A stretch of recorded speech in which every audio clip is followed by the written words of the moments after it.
Ooh.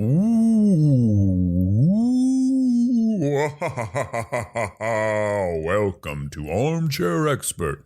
I'm getting prepared for Halloween. I see that. I hear it. Yeah, because it's Monday. Yeah. And we are I'm 9 days away from the big day, Halloween. Trick or treat. Smell my feet. Give me something good to eat, Monica. Is it 9 days away? Yes. Wow. 31st. Okay. Week from Wednesday. Great. Well, we have another episode in between. Armchair Expert. Did that sound Halloweeny? Mm-hmm. I cut you off. You You're did. A little You cranky. always do. Oh, I was already winding up my voice before you started talking. Okay. Sorry. Hit me again. No, I don't remember what I was Hit gonna me say. with your best Oh my shot. God. Well, you were just saying I didn't remember what I was going to say. You can't be mad about that. Well, it's your right to be mad about that if you You want. just can't control it. So sorry. If only I had an outlet where I got to hear my own voice a couple hours a I week. know. You poor baby. You don't get to listen to your own sound. Do you want to try a Halloween intro? Never. Oh, because it would include doing a character voice. It's kind of like doing a character and a song. Oh, sure. It's too scary. Okay. Anyway. Well, today's guest is not scary. No, he's not. He's a babe. He's a super talent. Mm-hmm. I talk about him kind of often on here, so this is a long time coming. Yes. He's one of your idols. He's one of my idols. I really look up to him. His name is Rob McElhenney, and he is one of the creators and showrunners of It's Always Sunny in Philadelphia. He's also got a new show he's putting together over at Apple. I think we talk about that a little bit.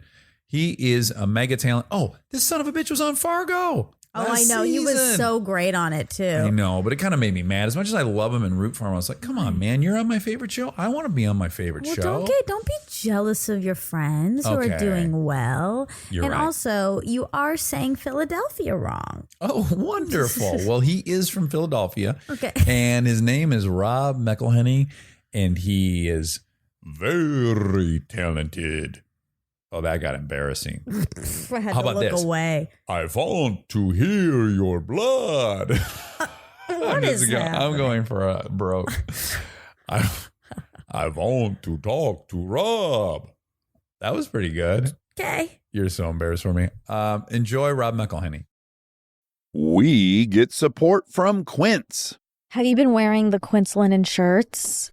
Yeah, I've been wearing them a suspicious amount. Yeah, European linen ones, they're $34, which is genuinely insane for how nice they are. It doesn't even make sense. Well, here's the deal. They work directly with the factories, cut out all the middlemen, so you're paying for the actual quality and not some brand's marketing budget. Everything's 50 to 80% less than comparable stuff. I love it because it's all very classic and traditional, and I know I'm going to be able to keep it for a very long time, and the quality's off the charts. That's true. The style is very consistent. Whatever you get there, you walk down the street, you're going to look good. They have these lightweight cotton sweaters, which I love for when it cools down at night. It's a nice drape around your shoulders in the summer and then throw it on when it gets a little cool. And it's not just clothes. They do home stuff, ding, ding, ding, travel stuff, everyday essentials. It's all the same model, quality without the markup. Make your summer wardrobe easier. Go to quince.com/Dax for free shipping on your order and 365-day returns. Now available in Canada too. That's QUINCE.com/Dax for free shipping and 365-day returns. Quince.com/Dax.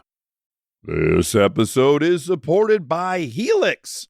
All right, let's talk about something we both really care deeply about: sleep. It's the most important thing. I've had my Helix mattress for years now, and I genuinely think it's one of the best investments you can make for your home. Mine still feels just like it did when I first got it. Well, that's the thing. It's not one of those mattresses that caves in after 6 months. These things are built to last. And, I'm a side sleeper. I ordered a side sleeper and I get hot, so I have cooling. And I can't tell you how much more comfortable it is to be in there not sweating and tossing and turning. Cooling is really important. I've read that you're supposed to sleep a little bit cold.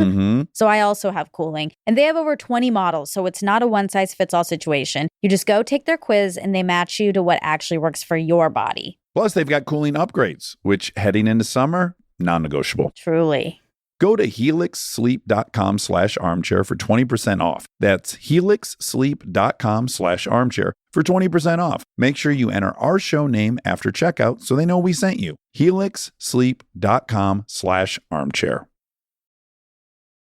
He's an armchair expert. He's an armchair expert. Rob McElhenney, welcome.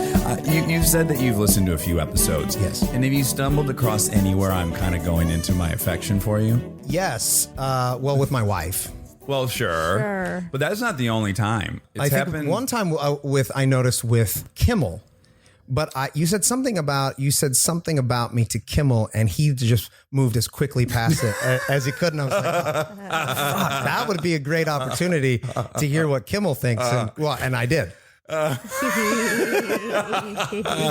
did hear what Kimmel I thought. doubt that. What I bet happened was that was one of my first interviews, and I was interrupting quite a bit in the early stages of this. And he was probably mid-thought on something, and I interjected something about you. That would be my guess. I will say that I heard that critique. Well, you brought that critique up that you heard from other people that you were interrupting people. I didn't notice that.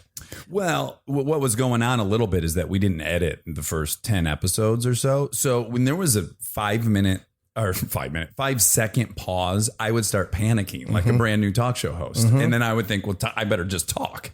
God forbid you just edit. Let any sign. Or God forbid there's 5 fucking seconds where my voice isn't steamrolling everything.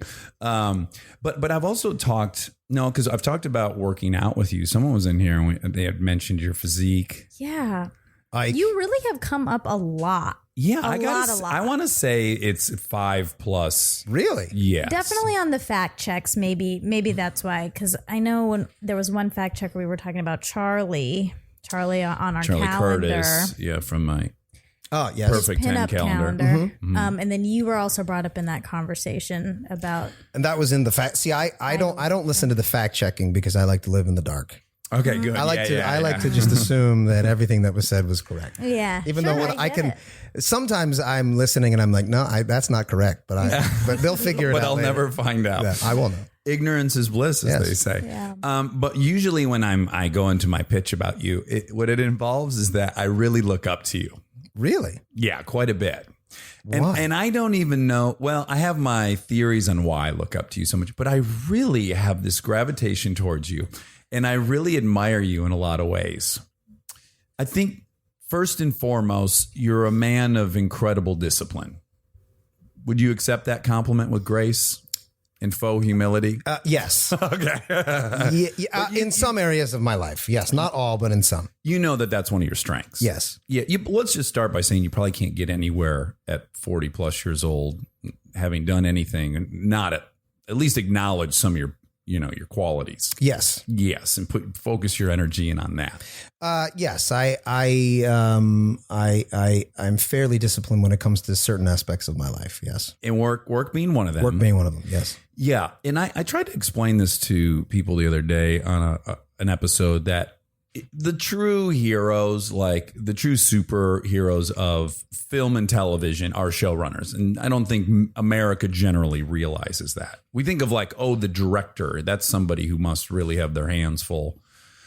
But a showrunner, to explain, I'm tempted to, but you're here and you're a showrunner. So tell me what a showrunner does. A showrunner is essentially the person who is making sure that the show happens. So he or she is generally writing the vast majority of the shows, or at least taking a pass through all of them. He or she is in the writer's room as much as he or she can be to make sure that the creative direction is all flowing in the right direction. Is in the editing room, is on set as much as he or she can be. Really, it's the last line of defense. Casting, yes. And that's the job that I serve on. It's Always Sunny in Philadelphia. And you've done 100 episodes at this point? I think we've done like 160, something like that. 160. Something like that. Yeah.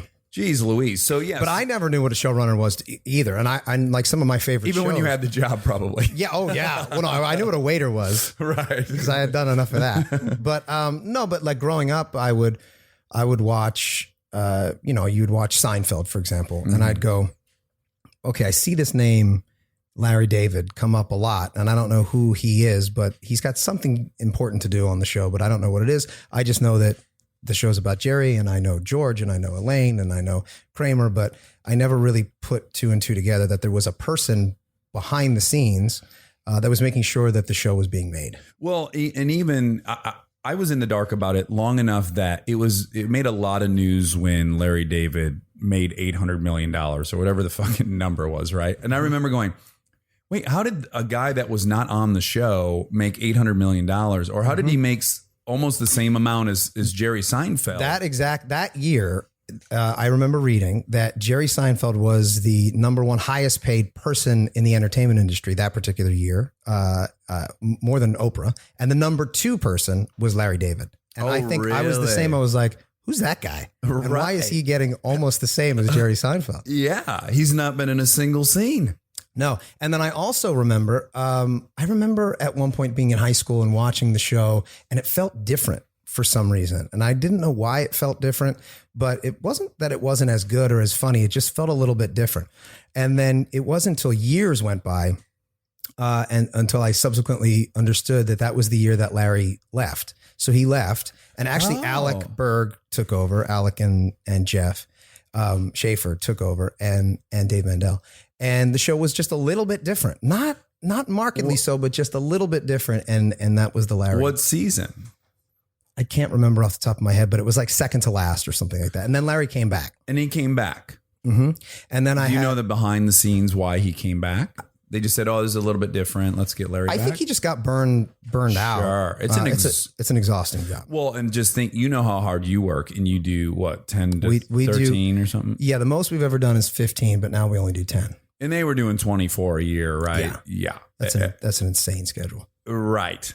And live, and they were shooting them. They were taping them live, so that's a whole different other level of pressure. Whereas we're shooting single camera, which is different. Yeah.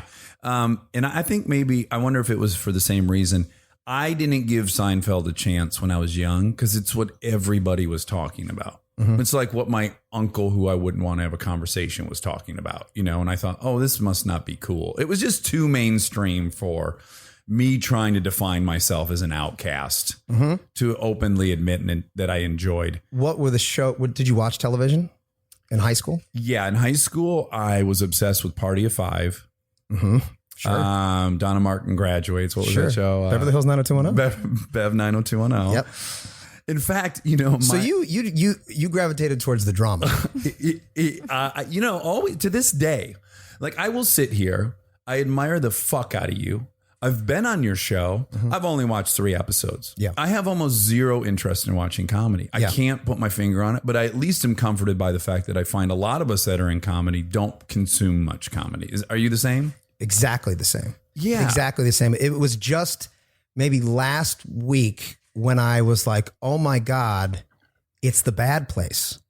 Holy shit, it's The Bad Place. I am like 2-3 years behind. And the only reason that I was watching it is because I know so many people associated with that show. But even that wasn't it. Sure. And it was because a member of the staff, a member of the staff of my current show was like, I was like basically stealing storylines without having seen the show. Right. And they were like, no, they did this on The Good Place. I'm like, all right, what about this? No, they're doing that on The Good Place. So I'm like, fuck, I got to watch The Good Place because I'm inadvertently stealing from them. So everyone's watch it and love it. Of course, everyone's going to say you stole, right? Yeah. Yes. No, I don't watch. I watch very, very little comedy. Although I will say, because I'm working on this new show, that I've been trying to watch as much as I possibly can of what's working now. So the last year or so. And it sounds a little arrogant or egomaniacal to position it this way, but I guess if I had to really break down the math of why I don't enjoy it, is exactly that. To me, it's like watching algebra be cracked. Like I can see the mechanics of it so much that it's almost hard for me to enjoy. The comedies that I have fallen in love with are Master of None. Have you watched that? Yep. I mean, it's fucking beautiful. It's incredible. It's like, that show to me has this like the richness of Annie Hall in a comedy. It's so romantic, that show. I love that show. Yeah. It's so good. Atlanta. I've been watching a lot of Fucking- Atlanta. Yeah. Well, and maybe that's why I respond. And I've seen every episode of Master of None. I've seen every episode of Atlanta. And I think it's because they're so different from say 30 Rock, which is very similar to the show that I make. Yeah. That maybe and Community is the same way. Maybe I just want something a little bit different from what you're doing all day long. Well, and I think you and I enjoy the same kind of comedy, or at least we set out to make the same kind of comedy, which it's funny. Well, no, that's secondary to me to stunts. Yeah.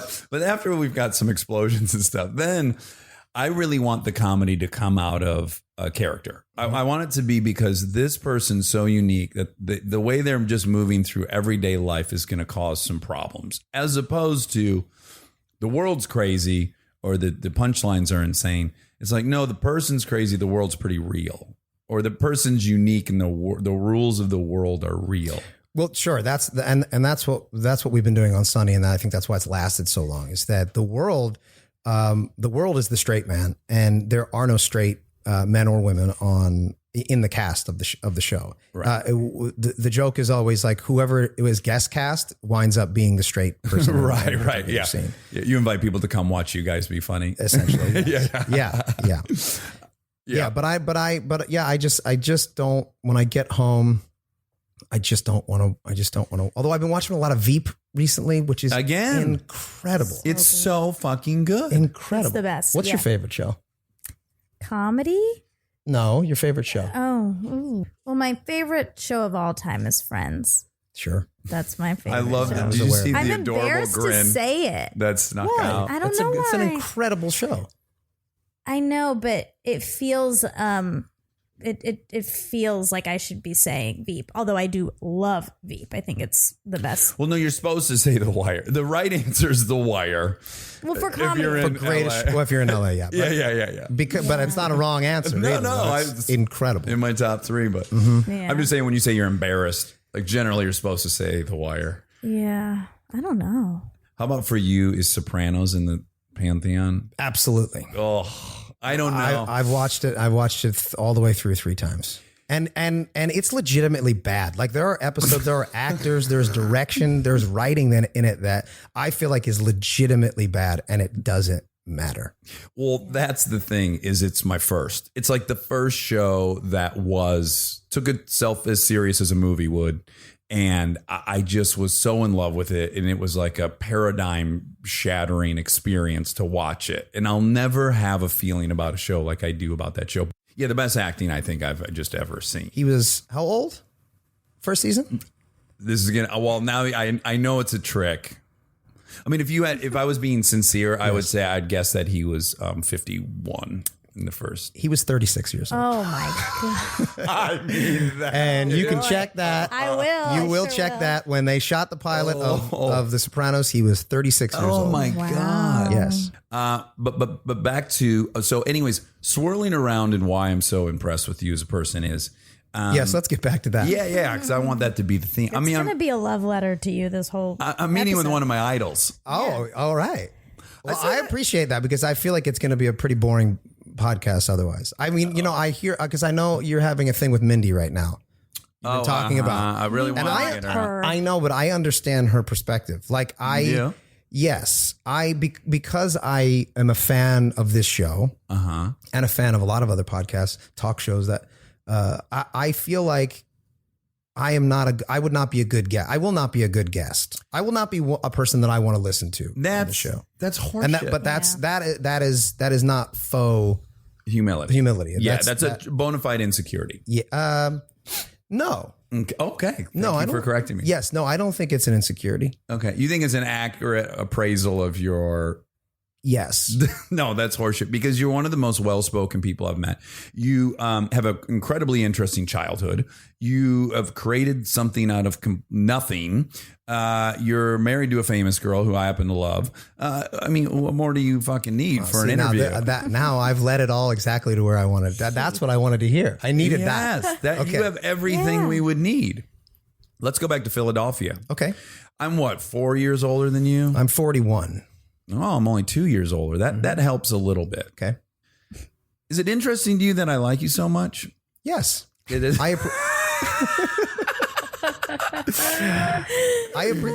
appreciate it. Like Well, I feel like you're a man. You're a man's man. okay.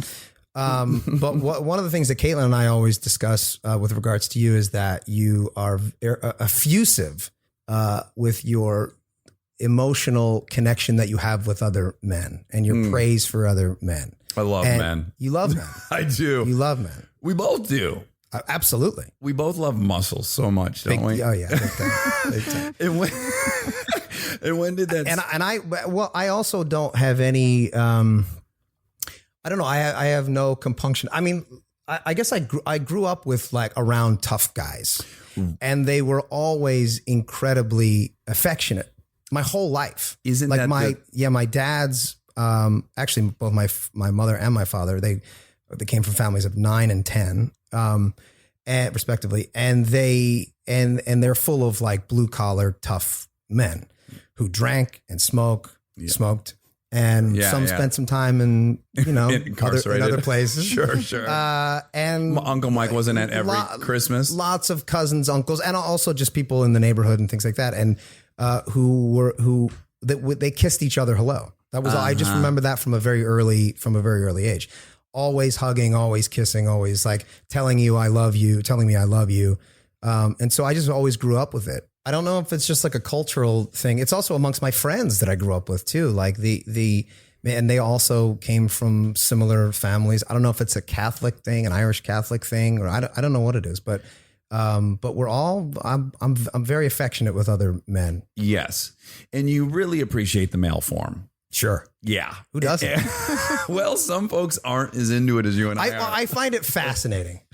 Can I just say the best thing is whenever you and I have had this moment like maybe 10 times over the last decade where I see something that's muscle related, like a documentary. And then the first thing I do is text you. And this has happened where you literally within the last 24 hours have just consumed the exact same thing. Well, I think you were talking to Ike or maybe it was Seth about the funniest scene that you've seen in a movie in a long time. And I remember texting you saying, Bud, I think I found the funniest scene in the history of movies. And you said, I already saw it when the guy falls off the horse. It's the greatest. Yeah. Yeah. Generation Iron. But I find masculinity hilarious. It's really weird, right? Because you and I both can recognize the total danger of it. That it's potentially toxic and quite often is terrible. And in fact, when I'm in bars back home with a bunch of dudes jockeying for the alpha role, I can't stand it at this point in my life. Yet I'm really fascinated with it. I find it equally magnetic. Yes, right. Both repulsive and magnetic. Yes, what is that? So bizarre. I don't know. It's just it's infused into my genetic code. Here's when I knew I was going to like you. Is Caitlin basically said, I think I was one of the first people to find out you guys were dating. You and your two friends created the show It's Always Sunny, and she was cast in it. You guys got to know each other, and then you started having a steaming affair, and it was under wraps. No one really knew about it, and then you maybe came out season 2 or 3 or something. Something like that. Yeah. But she was telling me, oh, yeah, I'm dating one of the guys from the show. Oh, what guy? And I had met you guys, and she said Rob. And then she had a story about you guys being in a bar in Santa Monica. You had some friends in town visiting. Do you have a legal situation where you can't talk about it? I think enough time. I think enough time has passed. Okay, you know what? This was in Rome. This happened in Rome, and you didn't have friends in from town. But at any rate, a scuffle broke out, and you were vastly outnumbered. Yes. But all of a sudden, she had my full attention. I'm like, okay, you like a guy that if outnumbered and to defend his friends will go to the fucking limits. I think I like this guy a lot. That was my first, and that's terrible. I can recognize that's terrible. That's no reason to like a guy, but I really liked that about you. And I thought, I'm really glad you're going to be with a guy that will, Well, let's break that down for a second. What is it that you liked about it? I'm very attracted to courageous acts. So it's very scary to take on 5 or 6 dudes if there's 3 of you. And yeah, I'm really attracted to acts of courage. Again, probably wrongly, but I am. Can't help it. Yeah, I've heard you tell this. You've told the story to me many times, and you told it on the podcast about the guy that threw the milkshake. Was it a milkshake or a soda at your car? And you pulled over and you went and found him. Yeah. And I did have legal trouble. of course. And you can't advocate for that, but there's something about it. It's like, well, it's safe for me to hear that story and to love it because that is there's some level of justice. Right. Right. And I recognize that in real life, you were potentially putting your spouse in danger. Oh, they hate it. Yeah, of course. Yes, of course. yes, you were potentially hurting another human being, which I know you don't want to do. They deserved it. But Well, of course. And you were putting yourself into a legal concern, but also potentially a physical concern. And But by the way, the real talk, financial. Fuck all course. that. I'll go do 60 days in jail. I don't want to. Damage was done in every way. Yeah. And yet there's something intensely satisfying that justice prevailed to a certain extent. You have nailed it. Yeah. Because again, when I heard the story about the 6 dudes, acting fucking tough by picking on 3 guys, I go, oh, I love they got their comeuppance. Now that's justice. Yeah. Yeah. I'm really attracted to justice. Yeah, there's something about that. And that you're living vicariously through somebody else because you know that every decision that you made in that circumstance was essentially wrong, but justice was still served. This is why vigilantism is just not allowed because we get it wrong quite often. Yes. And I got it wrong. Again, recently. it's the attraction and repulsion that I have to men and masculinity in general. Yeah. The whole thing is so fascinating to me. Do you have an obsession with dads? Because Dax has a real obsession with dads. I think I noticed it on Caitlin's episode. I was like, this is a theme. You love dads. Yeah, his dad or her dad is the greatest. I think anyone would probably feel that way about her dad. Her right? dad is the greatest. I mean, to the point where, and I have 2 boys, but each time I assumed I was having a daughter, and I really wanted to have a daughter, mostly because of the relationship that I saw with my sister and my father, and also Caitlin and her father, which is very similar. He's just the absolute greatest. Yeah. Yeah. I hit the jackpot with in-laws. And by the way, he somehow navigates this. I call him Alpha 2.0. He somehow is the guy that's not going to let anyone get hurt around him, but he has no toxicity to him. 0. It's really evolved. He's a really, really sweet, gentle man, but I would not fuck with that guy. Yeah, right. You're not coming into his house to get handsy that's with his. that's the ideal. That's the ideal. And I don't have the abilities that he, but I look up to him. In that regard. Well, we're inching our way there. Yeah, but he's from a previous generation. I feel like we should have started beyond that. Well, now my father's the same way. My father's incredibly pacifistic, but there's also a weird relationship that sons have with fathers where I still believe that probably he could kick my ass, and he's turning 70 next week. Oh, really? Yeah. You still have that in your Yeah, like I believe it. And I don't know that it's true, but there's something in my lizard brain that won't allow for it. I don't think it's true, is my hunch. But also you can, do you remember ever deciding, because I decided that I'm going to define myself in opposition to my father. I think that's natural. Okay. Well, some people seem to be chip off the old block. Possibly, yeah. I mean, it was always my experience. I mean, I certainly was exceptionally confrontational for the sake of being confrontational from the time I can remember. Yeah. And why do you think that is? I don't know. Probably just trying to define my own existence. What birth order are you? I was the first born, but then I had then they had a sister and a girl, and then another boy. Then my father got remarried, and then there was an older sister that moved in. Okay, at 13. That was interesting. Did you were 13 or she was 13? I was 13. I think she was 14. Oh, so all of a sudden, wow, you're 13 years old, and you have a new 14-year-old girl that moves in with you, and you're sharing a bathroom, and you're like, this is your sister. Wow. Yeah, this is your family member. This is now your. I had the same thing, a little younger, but I was head over heels in love with her. I was bonkers for her. Did you have a crush on your sister? I just remember being very strange. Okay. And she was very attractive. She is very attractive. It was Okay. just the whole thing was very, very strange because there was also, it was just like thrust upon us. Like, here you go. Yeah. Good luck. Good luck with everything. It was all just very Here's confusing. a gal right in the middle of puberty. Yeah. And you're in puberty. Yeah. Oh boy. I mean, this is really the premise for a lot of pornos.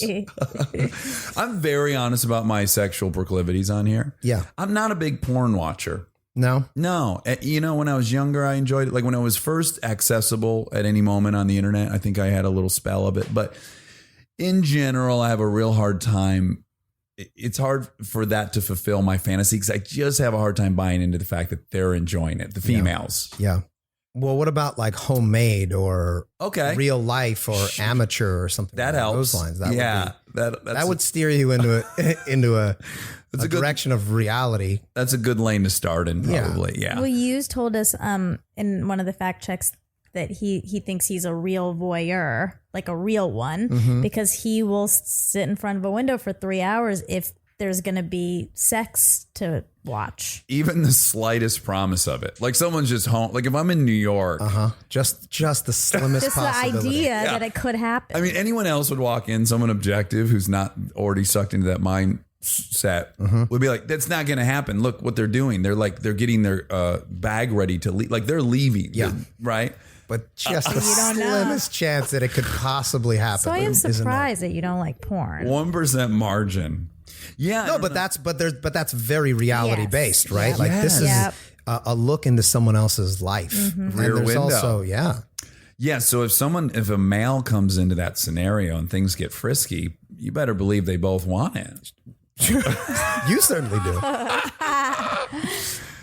Okay. Back to I just want to say one thing that's interesting. Science speaking, you'll never find out whether it's right or wrong because you won't listen to the fact check. But what happens between siblings is that your olfactory sense picks up the scent of your siblings and it registers it in your brain and actually kills any potential for sexual feelings. That's how it works. It's like an olfactory mechanism. And even kids who grow up and really like they play together nonstop, generally they'll register that scent and not be attracted to them. That's why you hear these stories of parent and child being reconnected that have been separated. And there's a kind of shockingly high rate of them hooking up. Because they haven't registered each other's pheromones, and yet there's this crazy attraction, and familiarity and weird genetic stuff. It's very interesting. That was the Korean movie. Oh, there was a Korean movie that explored that. One of the best Korean that Spike Lee remade. What's it called? Buddy, something boy. Old Boy. Old Boy. That was a gnarly See, movie. I don't want to give anything away. No, but what people a should go watch Old Boy. juicy movie. Yeah, incredible. Stay tuned for more Armchair Expert, if you dare. We are supported by Auto Trader. All right, if you've been putting off car shopping because it sounds like a whole thing, buying your car online on Auto Trader makes it way easier, really. You can shop tons of cars online, compare prices, check financing and trade-in options, all from wherever you are. And if you want to start online and go to the dealership for a test drive, you can do that too, really. What I like is the flexibility. Start online, finish at the dealer, or the other way around. Your info stays with you, so you're not starting the process from scratch. Plus, you're working with local dealer listings, so you've got real people helping behind the scenes. And when you're ready, you can pick up your car or have it delivered. Really. Buy your car online on Auto Trader. Really.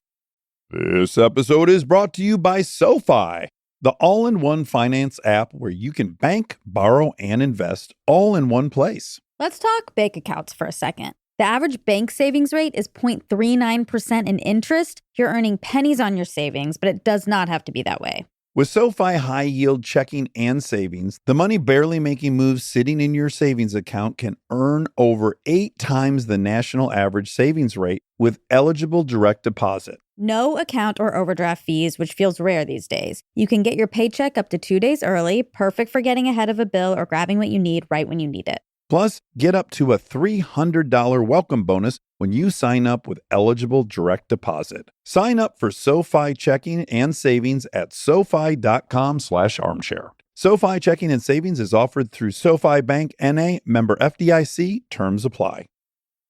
Confidence. It's listening to your gut. It's moving forward even when the path ahead is unclear.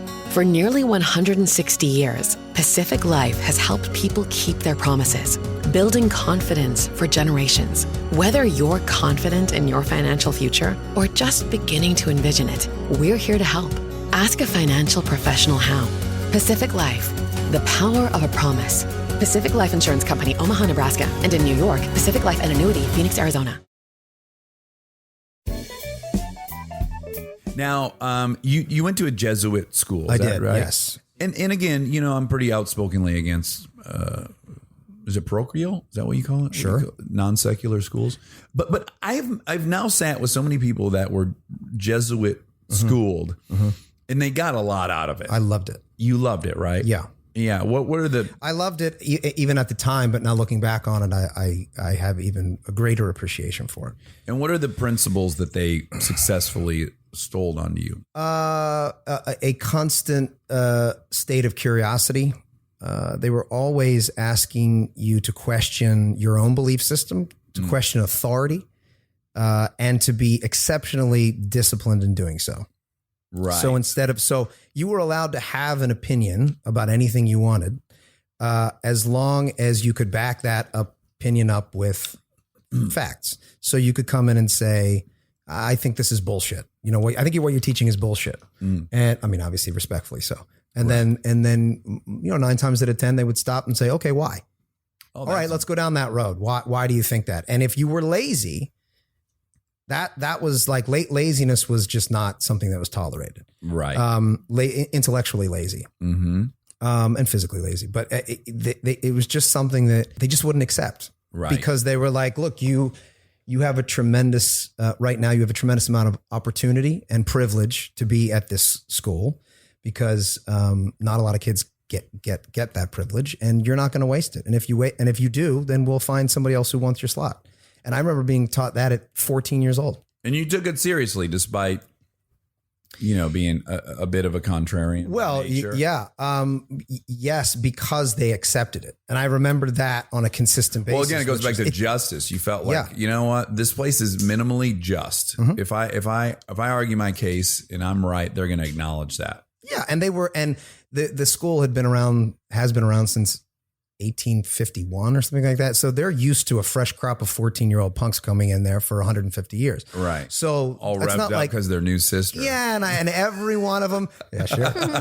Every one of them thinks that they've got it figured out and they're the angry young man, and they're original and they're new and their take's fresh. And, it's the same crop of 14-year-old boys that have been coming in for that long. So they were ready for me and ready for all of us. And so anything I would throw out at them, they've heard 1,000 times, and they had a great way of transmuting that into a lesson that I would then learn myself. As opposed to them. They judoed you? Yeah, exactly. As opposed to them teaching it to me.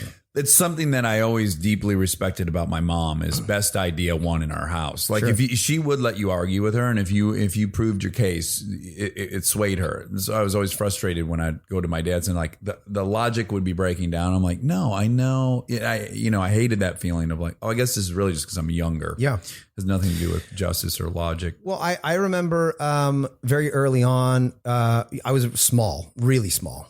When I first started my freshman year of high school, I was like 87 pounds. I remember that because I was a wrestler.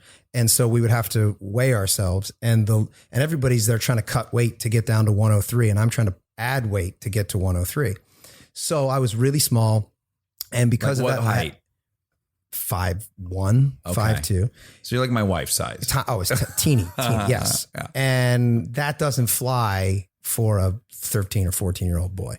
Yeah. So instead of being like timid, I went the opposite direction and became a loudmouth. Like I just became like an intolerable asshole because I was like, this is my defense mechanism, right? This is how I'm going to survive. Yeah. And so that permeated through my entire life, socially, certainly with my parents, and then also in school. And I remember this one teacher who then subsequently became my favorite teacher, but very early on, I said something, said some kind of crack, and he looked at me and he said, Mr. McElhenney, your insecurity is no excuse for your hubris. And he walked away. And I was like, first of all, I didn't even understand what that meant. I'd never heard the word hubris before. Right. But it stuck with me. And I was like, Well, you I know could what tell- insecurity meant. And I know what the tone meant. So I left and I asked somebody else, like, what does hubris mean? And as it was explained to me, I'm like, this guy just basically told me, like, he just picked me apart in one sentence and laid it out. And I didn't get in trouble, but I was admonished in a way that didn't call me out in front of an entire class. Well, It because didn't no one abuse me. Well, also, even if they heard, no one else would have got it. Exactly. Right. And also it was very specific to me, which was like, I know why you're acting like this. That's an incredibly precise way to sum you up in 3 words. I mean, that's incredible. Yeah, Obviously, he had experience. absolutely. So it wasn't the first time that he had met a 14-year-old punk who Yeah. thought he, so Was bummed out that he wasn't 5'8". yeah. And then at 5'8", that would have been a dream. So it was like those kinds of things that I would take to heart and then recognize, like, I would always just come back to that where I would go, okay, so this, where is this coming from? Why is this I still do it to this day. I say, okay, well, I'm feeling like this, or I said this, or I treated this person in this circumstance a very specific way. Why did I do that? What is that? Is that coming from ego? Is that coming from insecurity? Is that coming from because I feel lack in some way? Yeah, because what's so crazy is that I'm sure in 9th grade, prior to him saying that, it probably hadn't occurred to you that was motivating all your behavior. No, I wasn't. I mean, you probably I wasn't knew that self-aware. you felt shorter than everyone and insecure, but I doubt you connected the dots that then you behaved a specific way in response to that. Yeah, or even if I did, it was in a way that I thought, well, other people wouldn't recognize that. They would just Right. think I'm a tough guy, or Yeah. that I'm the cool guy, or I'm the funny guy, or whatever. It wasn't like, oh no, it's because you are terrified, and Right. that's why you're acting this way. Yes. And all of a sudden, somebody illuminates that for you. Not only that you know it, but they know it, and everybody else knows it. So you can continue with that behavior, which I'm sure I did to a certain extent. But along the way, it's already been, now it's because it's been introduced. You can't unhear that. Right. Every time you would act that way, you were at least semi-aware of like, oh, I'm doing that fucking thing he said I was Yes. doing. And because I'm 14, 15, 16, all the way through high school, it's not like all of a sudden, oh, wow, I had this like epiphany and my life changed. It's just that began the evolution, process that I'm Yeah. still going through now, but at least it started at an early age. Yeah. And then was compounding that. So you also have the unique story that your mother and father got divorced. Yes. And did they specifically get divorced because your mother knew she was lesbian, or what's the order? Of course, everyone knows they're a lesbian. Well, But was that I don't specifically why even, they- my mother wouldn't even consider herself a lesbian. If you Oh, asked her, okay. she would not say that she's gay. She would say, Mary, my stepmother, her wife of 40 years, she's gay as hell. Oh, But my mother is not. She fell in love with Mary. oh, interesting. And so She'll say like, I'm not attracted to all women. I'm she in love with Mary. well, she would say, I fall in love with people. I fell in love with your father. Yeah. And then I fell in love with Mary. And so in terms Again, like Caitlin's dad, kind of 40 years ahead. It was a binary option 40 years ago. Yeah. You're gay or you're straight. That's right. And now she kind of sounds more like what a young person today would sound like. Yeah. Well, and because I mean, she grew up in a very oppressive, what wasn't oppressive in the time that she was growing up, in terms of Female, the gay community. yeah, and gay. Yeah. In a very blue collar, Catholic section of South Philadelphia. Must have been tremendously difficult. So in terms of a timeline, it's really funny because my father, we celebrated there. I call my dad, and they're all really close. So I saw my dad and my mother. And, Yeah, I've been at events where they're all there. oh yeah. Yeah. Oh, and there was a period of my dad went through a second divorce and moved in with them. Oh my God, this is so exciting. Yeah. I love that everyone just stayed cool with each other and didn't fucking burn bridges. And It goes back to my father being just an incredible human being because my mom essentially left for a while. okay. To go figure her shit out. At And what age for you? I was in, I must have been 9. Okay. My sister was 8. My brother was 6 or 7. So that, look, that was tremendously difficult for us. I can only imagine how hard it must have been for her Yeah. having kids now, but knowing that it was impossible not to. Right. She's And going to die. She's under going to, that it's just somehow. not going to, work. And she's just not going to be happy. And therefore none of us will be happy. So she leaves for a little bit. She's putting on her oxygen mask And in the airplane and before she puts yours on. Exactly. Yeah. Yeah. Which is a very healthy way to view it. I would feel very abandoned and resentful against her because I'm shallow. Well, of course, there's a part of me that is still there that feels that, right? Like, you can't really run away from the 9-year-old that's still locked inside. Well, I think you and I too have a similar approach with women in the past, which is like, I'm out in a second. Mm-hmm. Like that's kind of my nuclear option is like, I'm pretty good at going, I'm out and I'll just cut the cord. Mm-hmm. And I think some of that. Well, yeah. I mean, so that could have been very easy for my father to do, who was presented with the scenario, hey, I'm leaving and you got to take care of the kids because I got to go figure my shit out. So he said, what are you going to do? He said, okay. And to his incredible credit, she comes back, of course, and says, okay, I figured this out. How long was that? Well, that's what's strange because We all have different recollections of how long it was. It felt like a very long time. And of course, when you're a kid, everything feels time is expanded. So it felt like a tremendous amount of time. And I don't really know the exact timeline, and we haven't really sat down to discuss it. Right. But my father said, okay, the kids need a relationship with their mother. Let's figure it out. Let's work it out. What do you need? What do you think is going to work? And that's what we wound up doing. So he's very pragmatic. Incredible. Incredible. And so did the solution involve her staying in the house, but in a separate room? Or No, did she immediately moved. No, she moved in with Mary. Like, in that time, she knew Mary. Okay, so this is actually the funniest part of the story. Okay. So many years later, in fact, like 30 years later, I call my dad and I say, we got to get a gift for Mom and Mary. It's their anniversary is coming up. And he's like, oh yeah, I want in on that because they're close. Sure. And I said, yeah, it's a big one because it's their 30th anniversary, in March, and they're celebrating the time that they, the first time that they like fell in love, which I don't know what exactly that meant. And my dad goes, no, that's not right. And I go, yeah, no, they said it's their 30th anniversary. He goes, no, that's impossible. It doesn't. And I see him like go through like the math in his head, and he's like, oh. Wait, no, really quick. Is he finding out that it was way sooner or way later? Well, that they were married. They were still married, and that the timeline for him was much There's a lot of overlap. Yes. He figured but out of course, there's a lot it's of now 30 years in the rearview mirror, and he thinks it's hilarious, which of course I thought it was hilarious. as well. Right. My dad's been No, it must not 25 at that's best. at best. Okay. That this had been going on for quite a while. Did she work with Now again, Mary? these are people in their 20s. I mean, like, so it's in their 20s, in the 80s in Philadelphia. Yes. Yeah. Their late 20s. It's like I can't imagine. I can't imagine what that's like. Well, first of all, I can't even imagine having 3 kids in my 20s. I would have been the shittiest parent imaginable. Yeah. My patience, I just got patience like 5 years ago. Yeah. So and they were sending, and my father figured out a way to send us to this Jesuit school, which was incredibly expensive. Yeah. What did your dad do? He's in social services. So he's not. So he took crushing.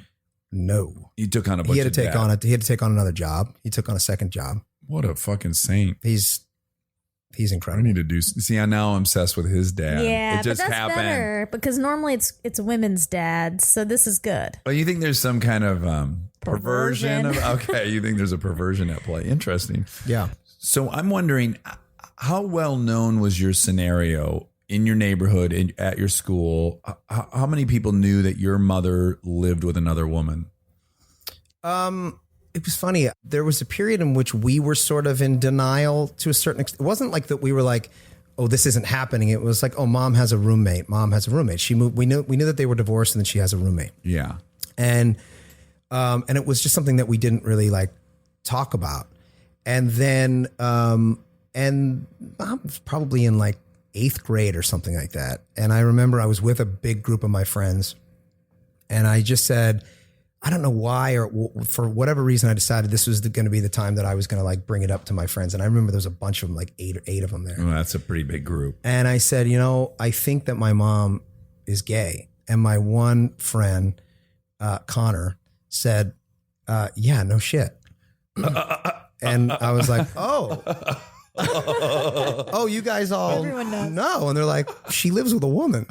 Like, yeah. And they're like, oh. And then I realized like they didn't care.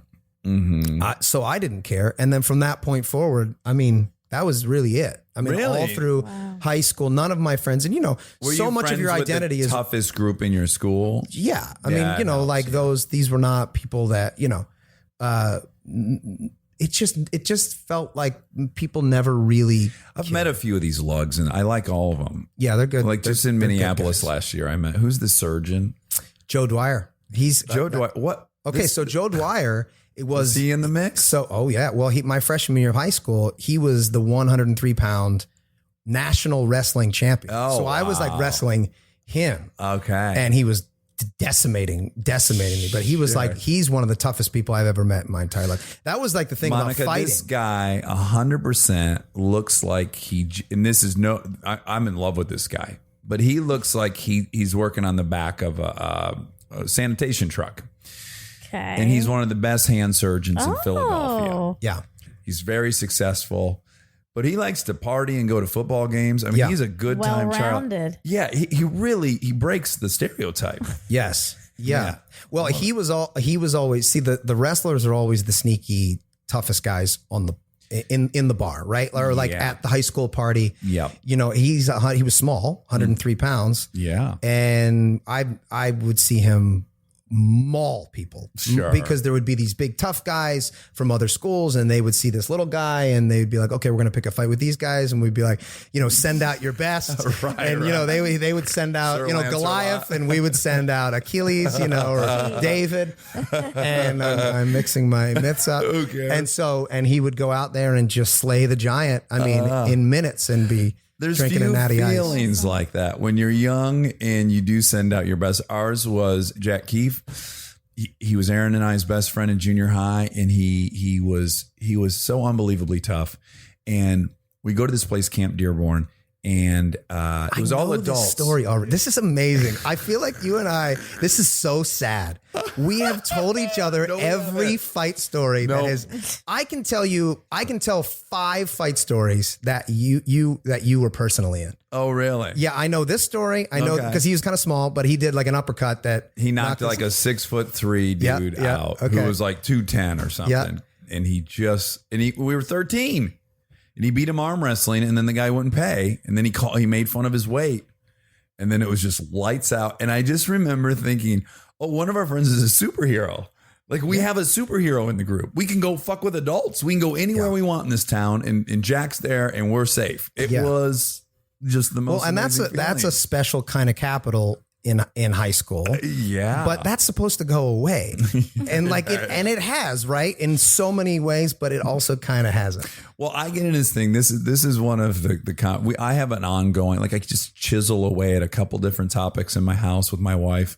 And now I've ensnared Monica into a lot of these, and I just can't find any traction. And one of them is this. I try to say this to Kristen. I said, there's something about the fact that we're all living in a very civil way. We're moving around the city and we're following the rules. But at any moment, the law of the jungle can come out. And it does from time to time. From yes. time to time, I'll see these little agents with these huge egos flipping a guy off at a street light and just going aggro the way they treat other people in their office. And all of a sudden, this guy goes, oh, guess what, motherfucker, not playing by the rules. And he's out of his car. And I go, oh, again, I guess it's that justice thing. But something about it, I do like that no matter what you achieve, there's this little subtext. There's this little rumbling of the jungle still out there. Yeah. Well, that's what I think is the biggest difference between a lot of East Coast cities and, say, Los Angeles, which is that I see a lot more aggression, from male aggression, obviously, in Los Angeles, tough guy attitudes in Los Angeles than I ever did in Philadelphia or New York. And I think a lot of that is because we're locked in our little steel box and everybody thinks that they're protected in some way. But in New York, you're not. You're walking the streets together. Yeah. And, you know, I like to think that maybe I hope, and this is the better angels of our nature, maybe, but that it's that the proximity to another human being reminds you of their humanity. And so you have a certain level of compassion or empathy for them. Mm-hmm. And I think that there's probably some level of truth to that. But I also think it's fear, which is, man, if I push this guy, if I cut this person off in the street, there's a chance he might punch me in the back of my head, as opposed to in a car, I can drive away real fast. Yeah. And so you don't have that False empathy security. and you have that false security. And so the tough guy comes out and then you lash out like a child. I mean, like a child. Yeah. It's basically like, And we're back to the Twitter. to the masculinity. Absolutely. And I just want to state for the record, I think utopia and where we're heading towards, like you have 2 boys. I'm very grateful I don't have boys because I would wrestle so hard with this stuff. At some point, I've got to leave behind the blue collar Michigan roots where you did solve things that way. I don't think violence should ever be the solution to something. Yet if I had a young boy who was getting bullied at school and it was ruining his life, it would be hard for me not to go, all right, well, here's what's got to happen. You got to punch first. Guy who lands the first punch, 90% of the time is going to win. You got to be that guy. Like it would be, I don't know how I would navigate that. Mm-hmm. I'm very grateful that I don't have to. I don't think maybe they'll be in that scenario. But have you thought about that? Like you have the boys doing jujitsu. Yes. Yeah, I have them doing jiu-jitsu, but Does that feel like a safe compromise? Like yes, it does to me. I mean, but not necessarily because of like the self-defense factor, but because it gives them a tremendous amount of confidence. Because, and that's what I always have noticed. Like the people that are most ready to devolve into that toxic male are the people who are scared or the people who are feeling insecure. And so. If you're walking around with a certain, I'll tell you the people who I've noticed in my life who have the least amount of aggression out on the street and are the most secure are the MMA fighters that I know. Because Steve DeCastro. Or DeCastro is a great example. He can be benevolent at all times because he knows he can mop everyone up. Yes. So he comes so from a there's- place of yes. zero insecurity. Yes, and Although I could knock him out, but that's aside. if you could get, I can't wait for him to hear this because he will be listening to it. this. He and I have been.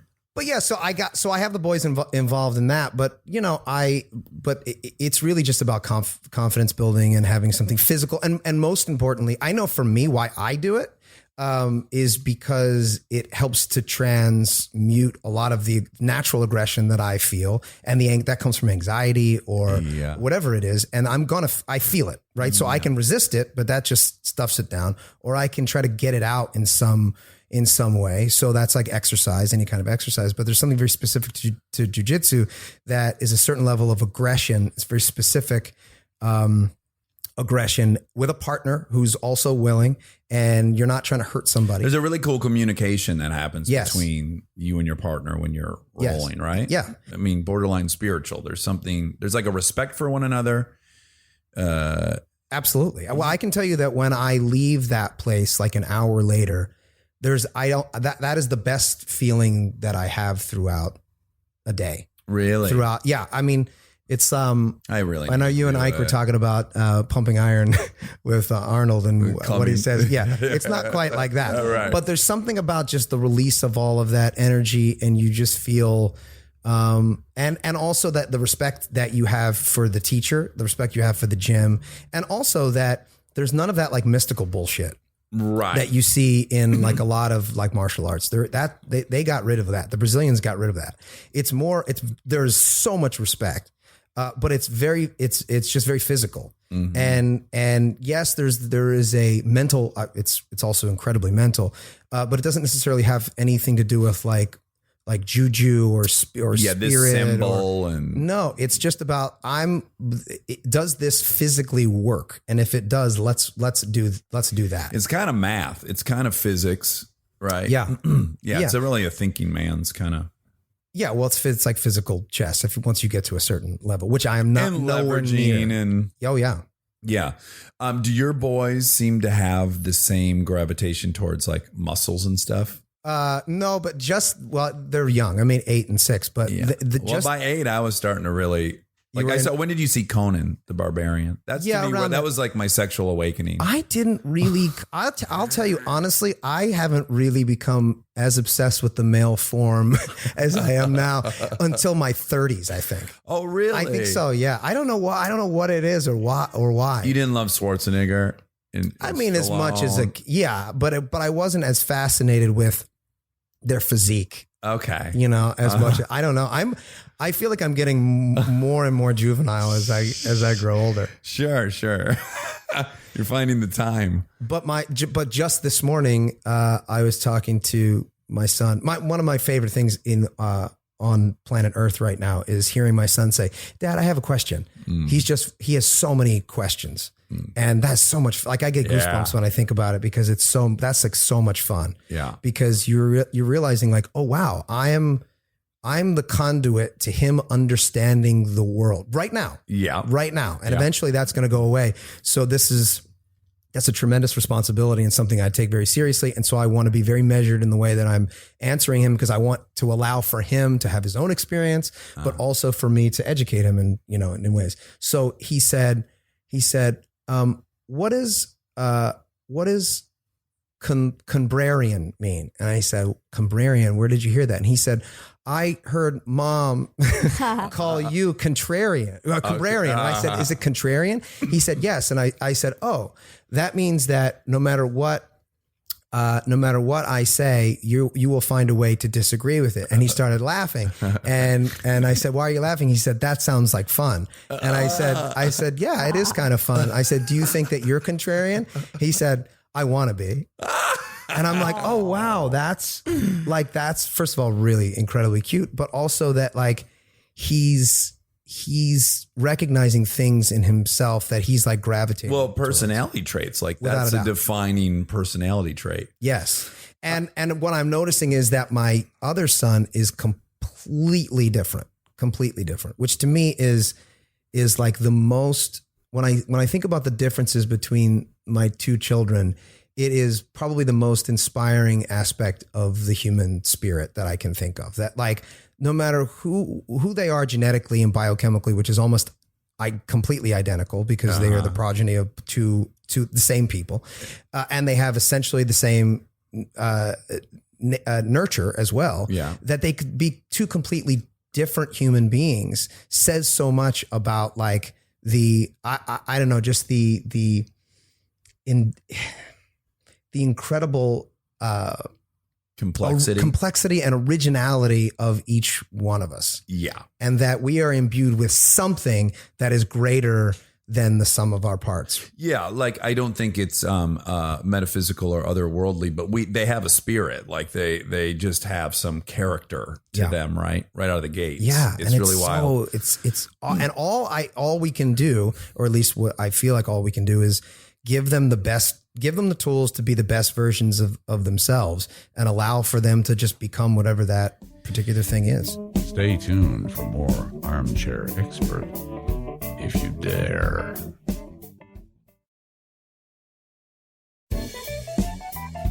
There's a laundry list of things I idolize about you, but one of them is this really funny thing you did, and I didn't even see it. I had to be told about it, and then I went and looked up pictures of you. Just state your observation about what happens to actors on sitcoms that annoyed you. I had always noticed that people would get better looking as years would go by. Actually, Friends is a great example. Yeah, Although that was an incredibly attractive cast from the very beginning. But, that all of a sudden they're now famous and rich and they have better diets and they have stylists and they care a little bit more too. And they have a little bit more time and money to, maybe they have better teeth all of a sudden, their their hair is thicker and right. And I just thought, well, our show has always been sort of the anti-sitcom, and beyond that, it's not realistic to the way that the characters treat themselves. They're alcoholics and they're horrible human beings, and if they lived with that kind of stress, that they would start to look terrible. And then beyond that, I will say a step beyond that, I found myself in the editing room one year and looking at myself in one of the shots. And by the way, we shoot Sunny in a very specific way to where we don't light it very well. It's kind of supposed to look crappy. That's part of the charm. Yeah. And so I remember watching myself and going at one point in the editing room, like, oh, I don't look very good. I wonder if we should look for a different take. And as soon as I thought that, I was instantly humiliated because that's always been the opposite of what we're trying to do. And I didn't want to fall into that trap of being, look, we all walk around with a certain amount of vanity, but I try actively to destroy that with my show and to create some level of reality with like what these people would look like. So I decided I can't do this anymore. I'm going to look as disgusting as I can for next year. I instantly like thought that. And then in the off season, I'm like, how am I going to do this? How am I going to do this without having to go through like hair and makeup? And I thought, oh, wow. We should all do it. Okay. I can only imagine how this went with Caitlin. Incredible it would be if we all put on the whole cast like 50 pounds and just for an entire season and not mention it at all. How bizarre that would be. Which, by the way, So great. has happened in my friendship circle in Michigan at times. Like we will, I have friends, myself included, fluctuating 35, 40 pounds when we're drinking. Yeah. Of course. So I pitch it to everybody, and DeVito was the only one that was like, all right, I'll do it. I'm like, no, not you. Yeah. You will die. Yeah. You should lose 50 pounds because that would be even more. That's how we turned that on its head. So everybody said, nah, I'm not going to do that. So I said, would you mind if I did it? And they said, sure. So I put on, about 60 pounds. Oh my God. Wow. That's wild. Tremendous. Can you tell us the details of how you did that? Yes. You just ate everything or? Well, originally I tried to do it as, 60. I tried to be as healthy as possible. So I consulted a nutritionist and I'm like, how can I do this in a healthy way? Right. And he wrote up this like program for me. And I remember trying to, on the first Destroy day, Yourself program. on the first day, it was like, okay, your lunch will be 3 chicken breasts, 3 cups of rice and 2 cups of vegetables. So I was like, all right. So I'm like trying to muscle this down. And This I'm is like, never gonna work. I can't do it. So I go to my doctor, by the way. So I go to my doctor and I'm like, I want to be monitored through this whole thing. Because I think it'd be funny. Yeah. He's like, okay. So I said, okay, he said, to be clear, this is not funny. Don't do this. This is really dangerous. is And I'm not like, funny. I'm going to do it. So help me. And he's like, okay. I said, what's the healthiest and safest way for me to do this? And he said, there is no healthy way to do it. So I went back to the nutritionist and I said, I can't muscle this food down. And I said, what's the caloric intake like of this particular meal? And he was like, it was like 1,600 calories or something. And he was like, so you can either do that or you can eat 2 Big Macs. Mm-hmm. And I'm like, oh, okay. Sure. So I did. So let's start doing that. So then I had Krispy Kreme donuts. Wow. Yeah, Every really. morning I would eat 4 of those. And then I would have, and so instead of doing it the healthy way, I did it the unhealthy way. The fun way. The fun way. Yeah. But at a certain point, it's not that fun because by the afternoon, I was drinking ice cream. So I would take ice cream and I would put it out. I would put it out on the counter in the morning, and then it would melt. And then I would put like weight gainer like into it, and then I would drink that every day. Go on. And so I was drinking heavily. That was a great excuse to drink wine, and then this was the key. I found out that cottage. So it was going okay, but it was going like rather slowly. And I was just like, I felt like it was maybe working. Everyone was like, we're writing to this and it's not happening, man. And I only had 3 months to do it. So they're like, I don't know if this is going to work. I don't know if it's going to work. And then I read that cottage cheese metabolizes really slowly in your stomach. Huh. So this particular diet was like the last thing if you eat cottage cheese, the last thing you want to do is eat it right before you go to bed because it just metabolizes so slowly over so I was like, that's what I have to do. So I started eating cottage cheese in the middle of the night. So I would wake up at like 2 a.m. and I would eat this cottage cheese, and then I would and then 1 week later after that I came in on a Monday, and I'd just seen the guys on a Friday, and I came in on a Monday, and for whatever reason, it was like I popped. They were like, oh, okay, it's all going to work. It's all going to work. This works. And I went from, about like 160 to 220. Wow. It's so rare that 2 people would share this experience, but I did the same thing for Idiocracy, and I didn't see a doctor. And the part where it got a little, I guess, concerning was I go to sleep at night, wake up in the morning, and I like roll over and I'm like, oh, something's under my back. What's this? And then I lift up my back and there's a Snickers wrapper and a Twix wrapper that I had eaten when I got up to pee in the middle of the night and have no memory of doing. I was just like Homer Simpson walking by like, these are delicious. Yeah.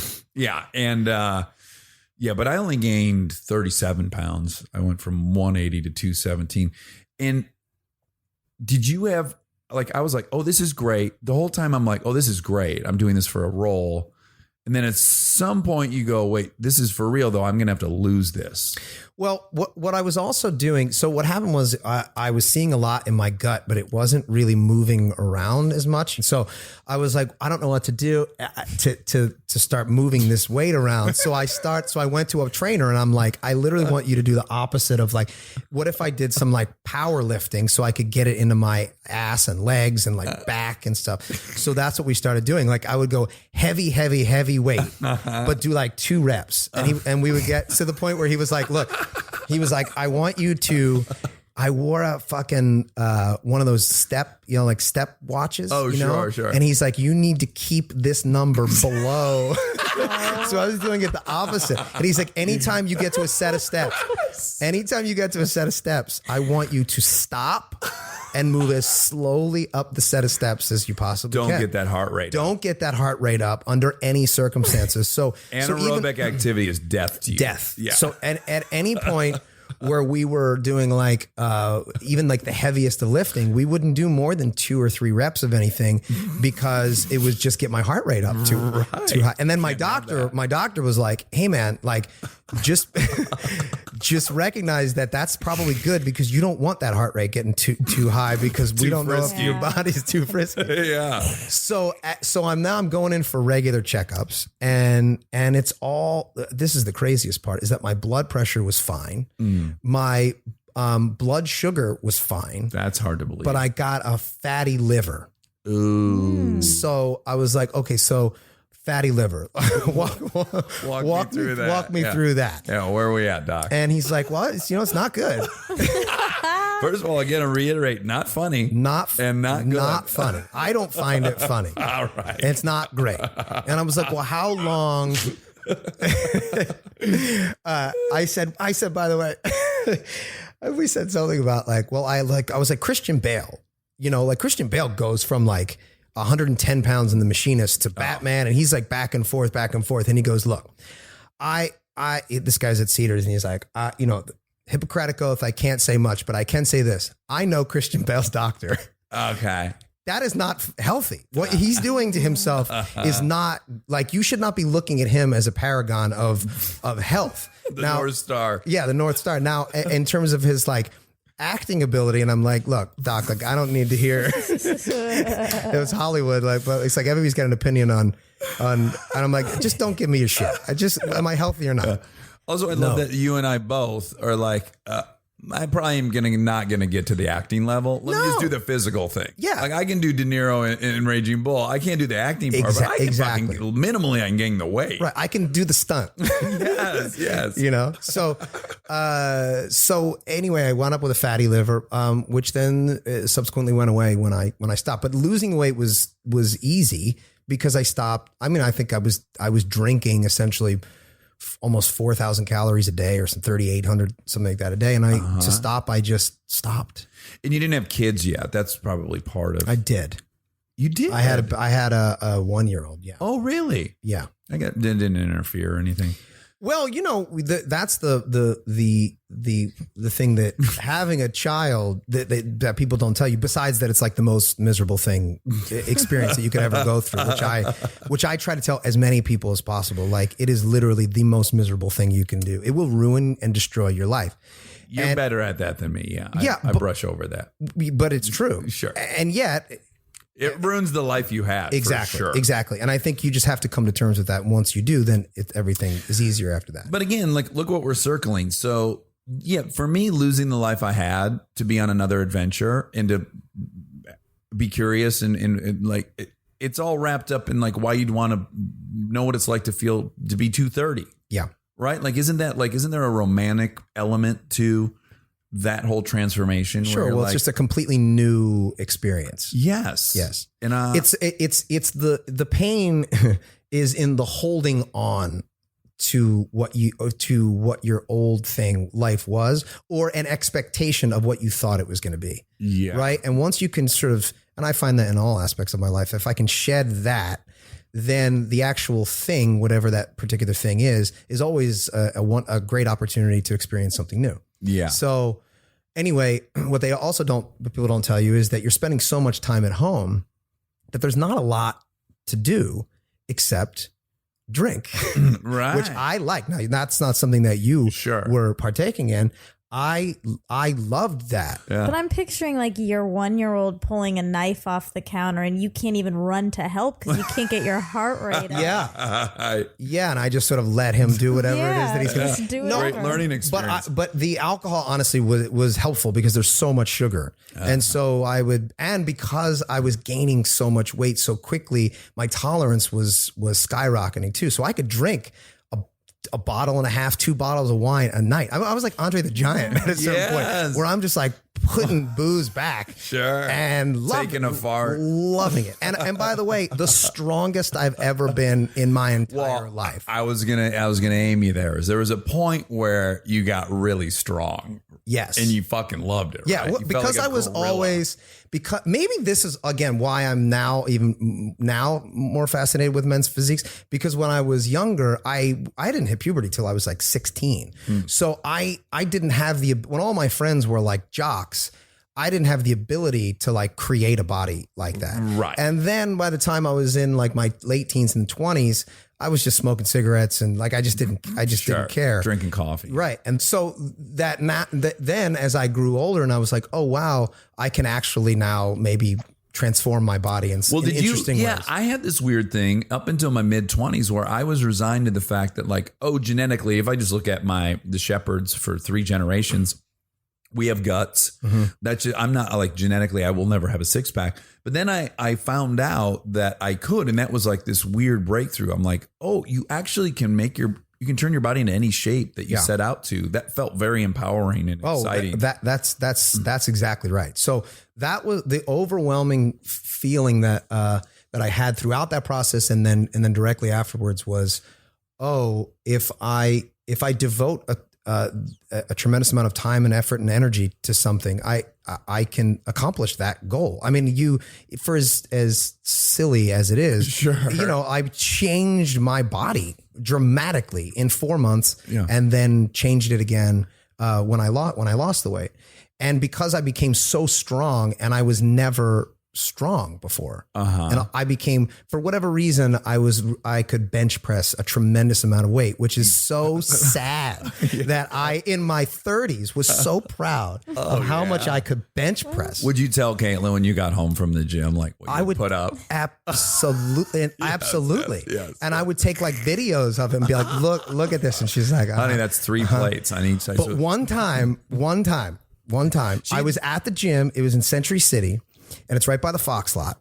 And at one point I was bench pressing, and there was like every once in a while, like, cause obviously women don't give a flying fuck. No, and most men don't give a fuck, but there's a repellent, right? Actually, but there are some men in there. So at one point I like finish a set, and I'm like grunting and the whole deal.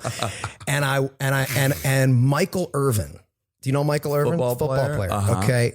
Hall of Fame football player of the Dallas Cowboys, walks by and he looks at me, and he looks at the plates, and he looks back at me, and he goes, damn. And then kept walking. And I was like, that's it. That's all I need. That's all I needed. Although Caitlin admitted to me that there was, and I'm sure it would have expired, but that she got into it a little bit. She liked when you were a big, strong hog. Yeah, I was like a boar in beefy. the bad. Yeah, I had like a real thick frame, like, and I was muscular, like a warthog. You were just I was like like a super powerful fat, like a very old obese like pit bull. Yeah, but ready to die. not that sinewy muscle, but like no. One last fight left in him. One last fight. Yeah, it's gonna kill him. Yeah, he's gonna win, but he's gonna die an hour after the fight. Yeah. So it was an overall, and I felt great, and I think I felt great. can I just suggest that it's really, you and I are both pretty drawn to control, Yes. right? That's 100% it. And that's Yeah, really it's what I got. euphoric to be able to actually control what you eat, how often you work out, how many reps, how many sets, how much weight, all this shit. Yeah. It's just all control. Well, isn't it? that's why I guess I was a little reticent to talk about discipline, because I feel like there. That's a virtue when it's really rooted Yes. in. Yeah. And I because I talked to a lot of people about it. Because yes, it's looked at as a virtue, and I oftentimes will look at it as a vice. You know, where well, it's selfish ultimately, right? Absolutely. And it's about so much of it is rooted in me controlling my environment. Uh-huh. And I recognize that I can't control my environment. So what I can control is myself. And I think that's why so many of the things you'll lay out for me, like some system you've enacted in your life, it's so appealing to me always. I'm like, oh yeah, there's so many. Even when you took me in your basement, I almost creamed my gene. So like, look at this physical area you've constructed that has a single purpose, which is to like change your body, whatever direction you want to go. There's that area for that. There's this weight, that machine. And I'm like, yeah, it went way beyond just the appeal of the room. I was like, yes, this is a chamber for control. You get in here and it's like clock in. When I walk into that room, it's hard to describe. I'll do it like in the middle of the night. I'll be like, oh, I forgot to turn the light off or something. I'll run down there and I'll feel something. And I don't know what it is. I feel it's like a rush of adrenaline, or it smells very specific, not bad or good. It's like a rubber. Yeah, that rubber smell. And I'm like, I don't know when did I be, and it's not like I'm a meathead, because I'm not. No, right. I'm certainly not athletic. It's just, there's something about, it's just control. Yeah. It's a vice. Believe me, it's not something I'm proud of. Wait, I want to say something really quick, because I think it's okay and healthy to recognize that a bad quality has a counter good quality, that it's not one thing, right? So you have control issues, but the good side of that is discipline, which I think is a good thing when you're thinking about your bad qualities, that if you removed that bad quality, you'd remove a good quality too.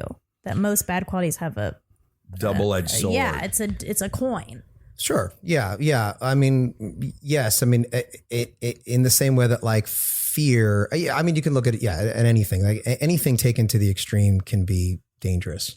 Yeah. Right. So like, I mean, it's okay to have a healthy amount of fear, or a healthy amount of insecurity, or a healthy amount of, even confidence or aggression to a certain extent. It's just when it's then, there's aspects of that obviously that are going to be detrimental. I don't think that day has passed since you showed me your basement gym that I haven't thought about it. Like we left there and I said to Kristen, that little trip may have just cost me a lot of money, because I need a little area like that in my life that's just perfectly square. Everything's in its place. Well, and there's a slot for everything. There's a jiu-jitsu area, right? And so to me, and here's another thing that I love about jiu-jitsu or any like discipline like it, it's insanely humbling. So when I think about that particular space, what I think about isn't I think about all the times where I've like rolled with somebody there where I've like won. It's actually all the times that I've gotten the shit kicked out of me. And there's something really liberating about that, right? Which is like, it doesn't matter. You can try and control.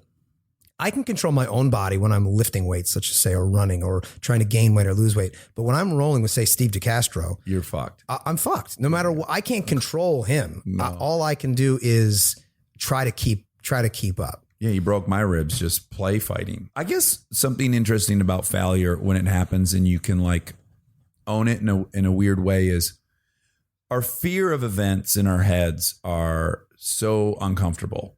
And then when you actually experience the thing you're terrified of and you recognize, oh, I'm still here and everything's still fine. There is something like I had this moment when we were testing chips. Panay and I went down this wormhole. We're mid-test. We decided that we were going to test like a 40 and foul. We're like, this audience hates this. It's over. We will never get to make a movie again. We've embarrassed ourselves.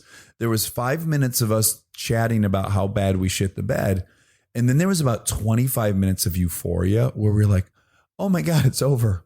We're done. We never have to try to get approval again.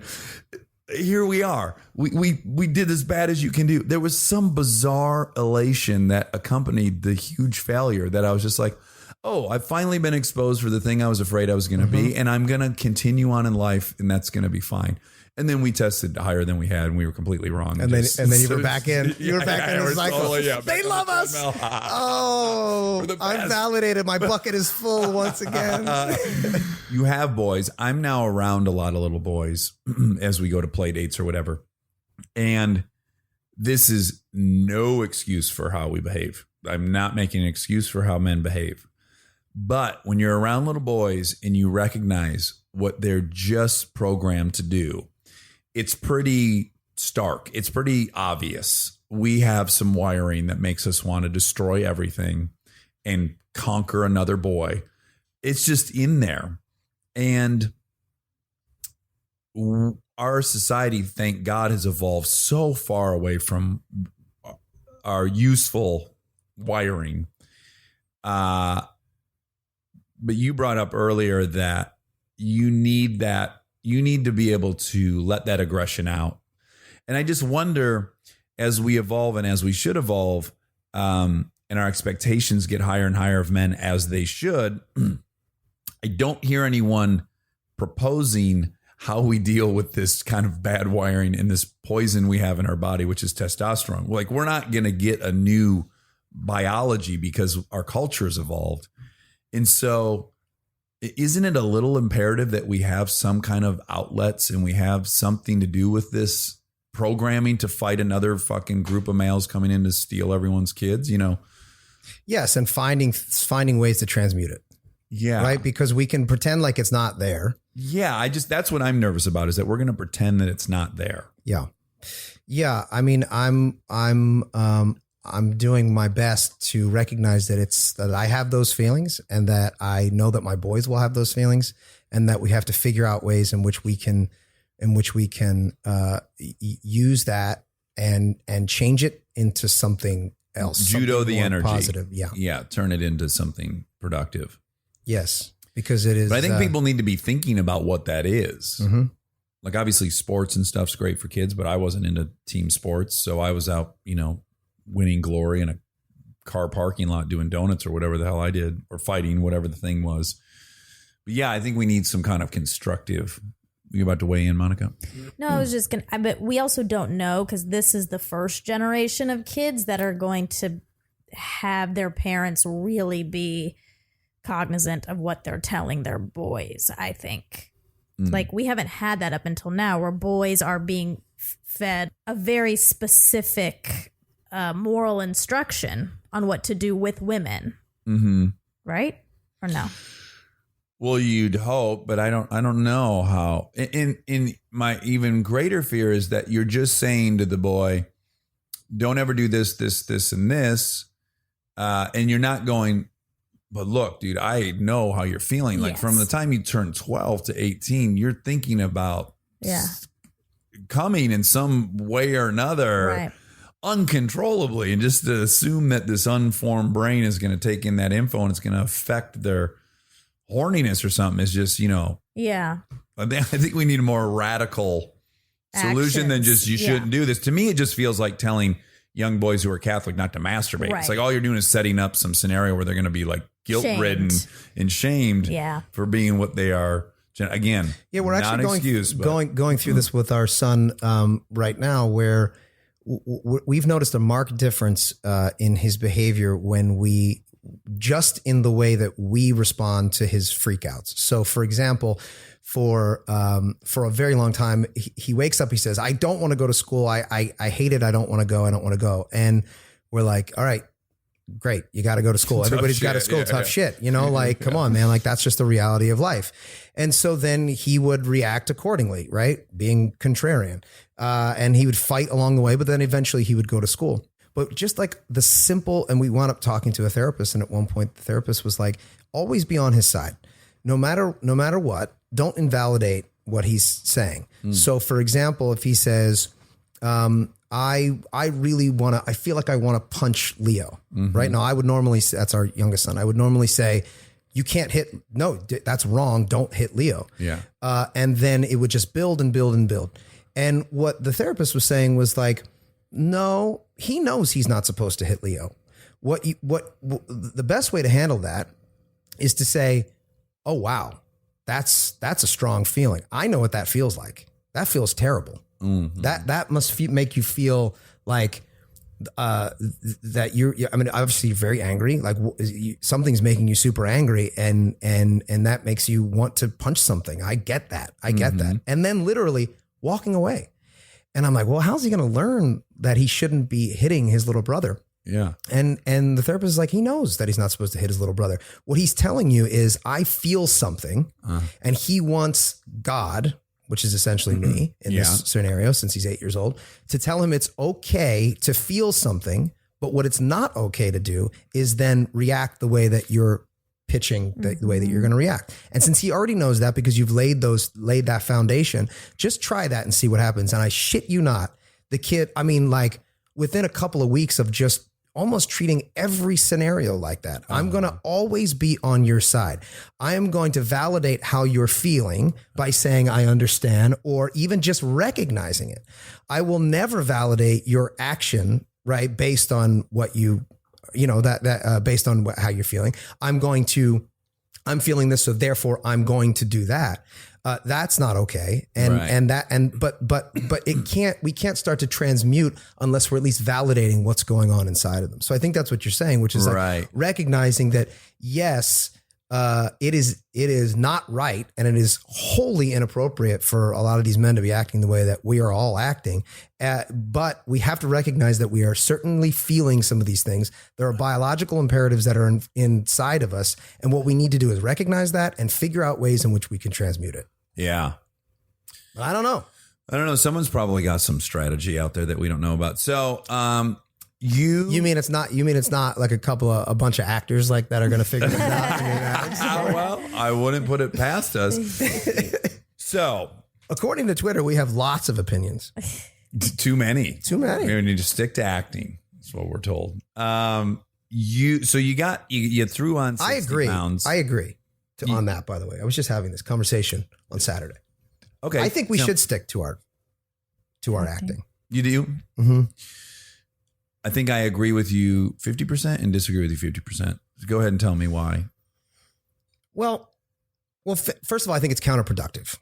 Well, first of all, it depends on the messaging that you're trying to get through on the social media app. I certainly would not advocate for any time that it's a message of inclusion or love, or you're not alone, or I'm with you, or there's a community out there for you that is open arms, and putting that message out into the world, and so that an individual can read that and accept that. I think that's wholly positive, and I completely understand that. And I feel like that is beneficial to the world. Yeah. I think any kind of sticking your flag in the ground and saying, this is how I feel about any particular subject, and this is how you should feel because it's right, I think is ultimately, whether it's right or wrong, I think is counterproductive. And I think it doesn't, I think it doesn't work. I think it's as evidence over the last few years of a lot of people in our community who have made their opinions abundantly clear. Yeah. Well, almost singular, they've made their opinions. Yes. Yeah. And so the argument, right, on the other side is you have somebody say, "Hey man, you're an actor, you're not entitled to an opinion." A political I don't want to hear it. Right. Yeah. Right. And I think what we tend to do is we hear that and we say, "Well, wait a second, I'm an American, right? I'm entitled to an opinion just like you." And I don't think that the criticism that's coming from that particular person is you're not that your opinion isn't validated. I think what's underlying is what they're saying is you're breaking the social contract. We're already giving you the platform. We're watching your movies. We're watching your TV shows. We're listening to your music. You're our escape from all this. Yes. Or if you're changing hearts and minds, I feel like it's incumbent upon us to do it within the platform that we have been given by said community. Like do it in your show. Do it in my show. Do it in your music. Do it on your, do it in your writing. Do it in your acting.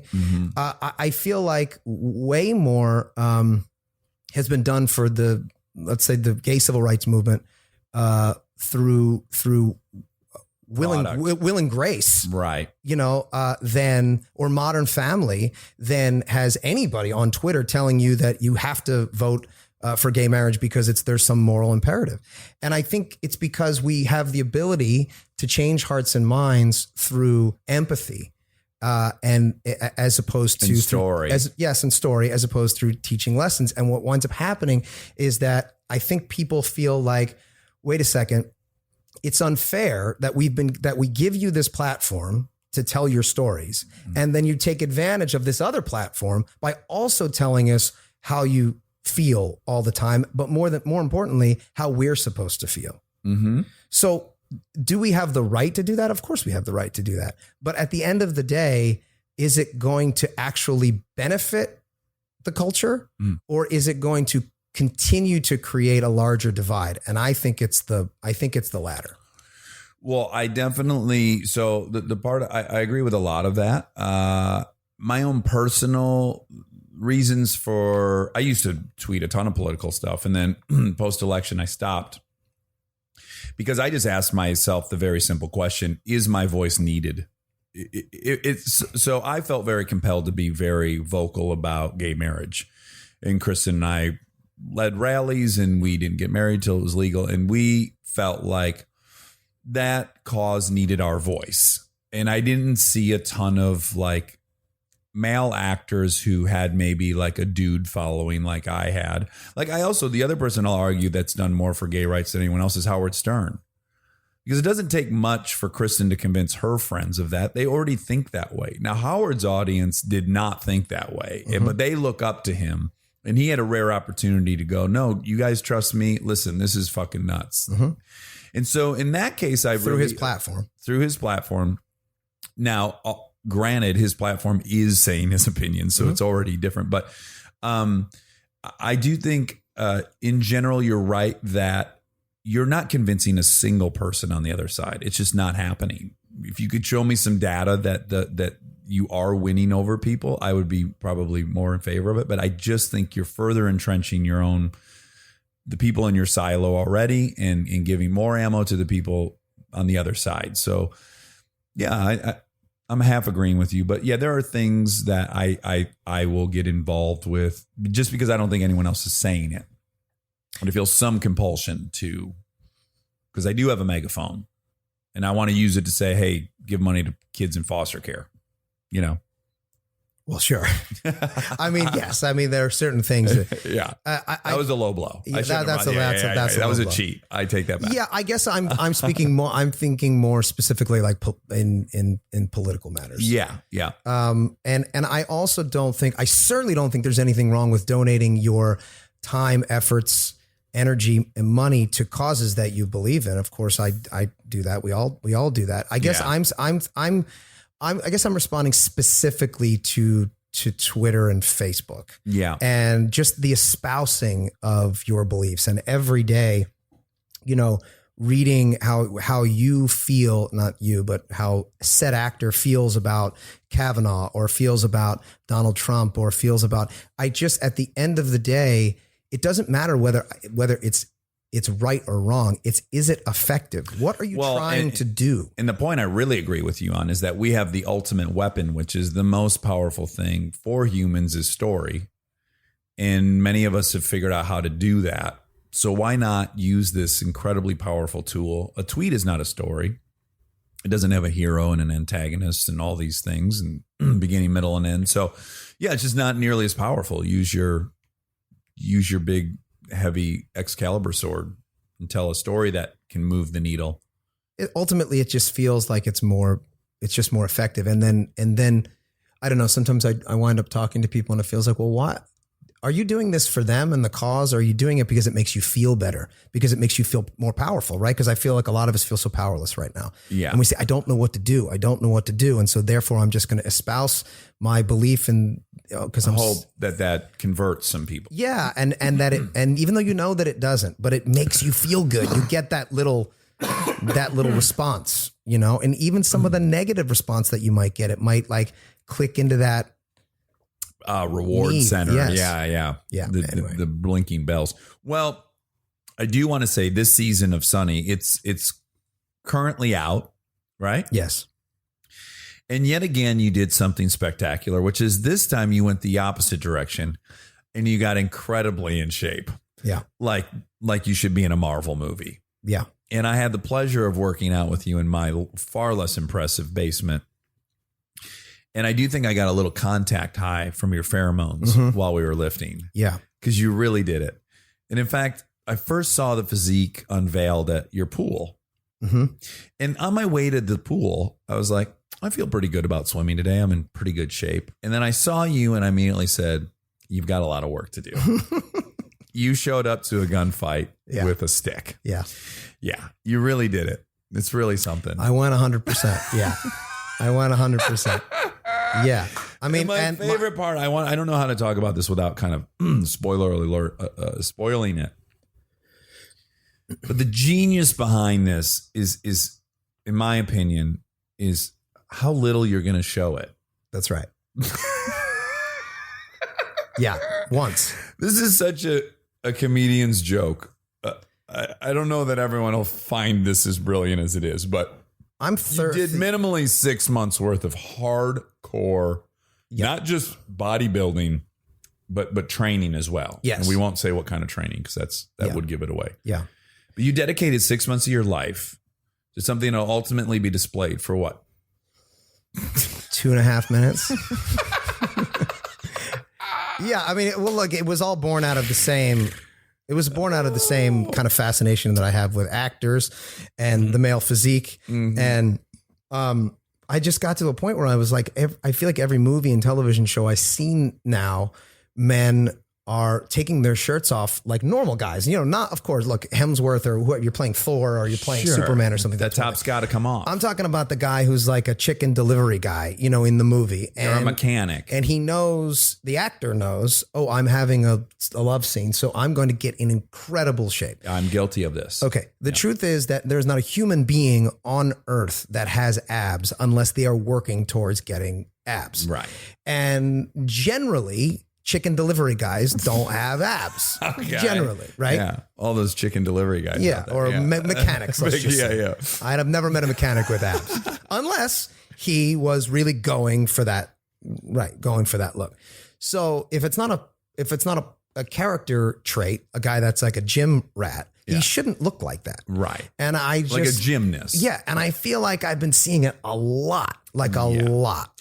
So I wanted to do my version of it because I thought it would be so stupid to do something like that. And generally when you see it in the movie, you see the guy with the shirt, his physique is like a huge part of it. So you see him and he looks great for the entire movie. And I just thought it'd be funny if I did that. And then I showed off in the first like 2 minutes. The other characters think it's really stupid and they don't really even get it. Why did you do it? And I'm like, I don't know. I did it for you. And they're like, why? I did it for you. And I'm like, well, how can we use the body? And they're like, we can't. Put your shirt back on. And then I put my shirt back on and then never take it off again. Oh my God. And so that, I don't know. I just feel like that would be funny. And that's what I'm doing. It's tremendously funny. And have you gotten any response on Twitter? Like, is my hunch true that it's probably 90% of the response so far is guys? All men. Isn't it so depressing?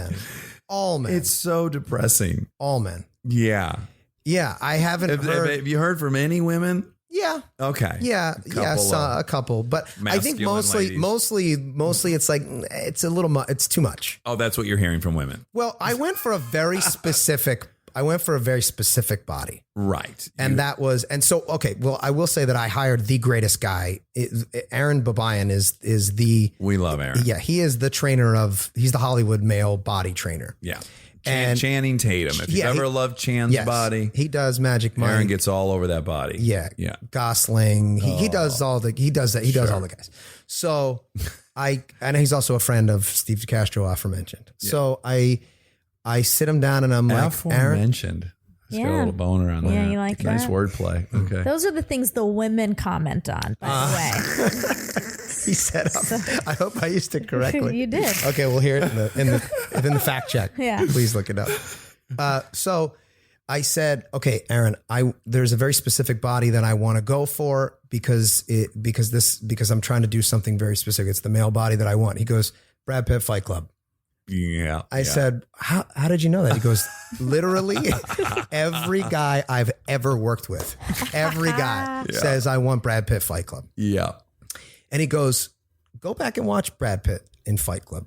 He is not big. In fact, he's incredibly skinny. Yeah. He's so skinny. He's so lean. He's so lean. And it's like his gorgeous. frame. It's like he's got a great frame anyways. Right. So he goes, but here's the thing, man.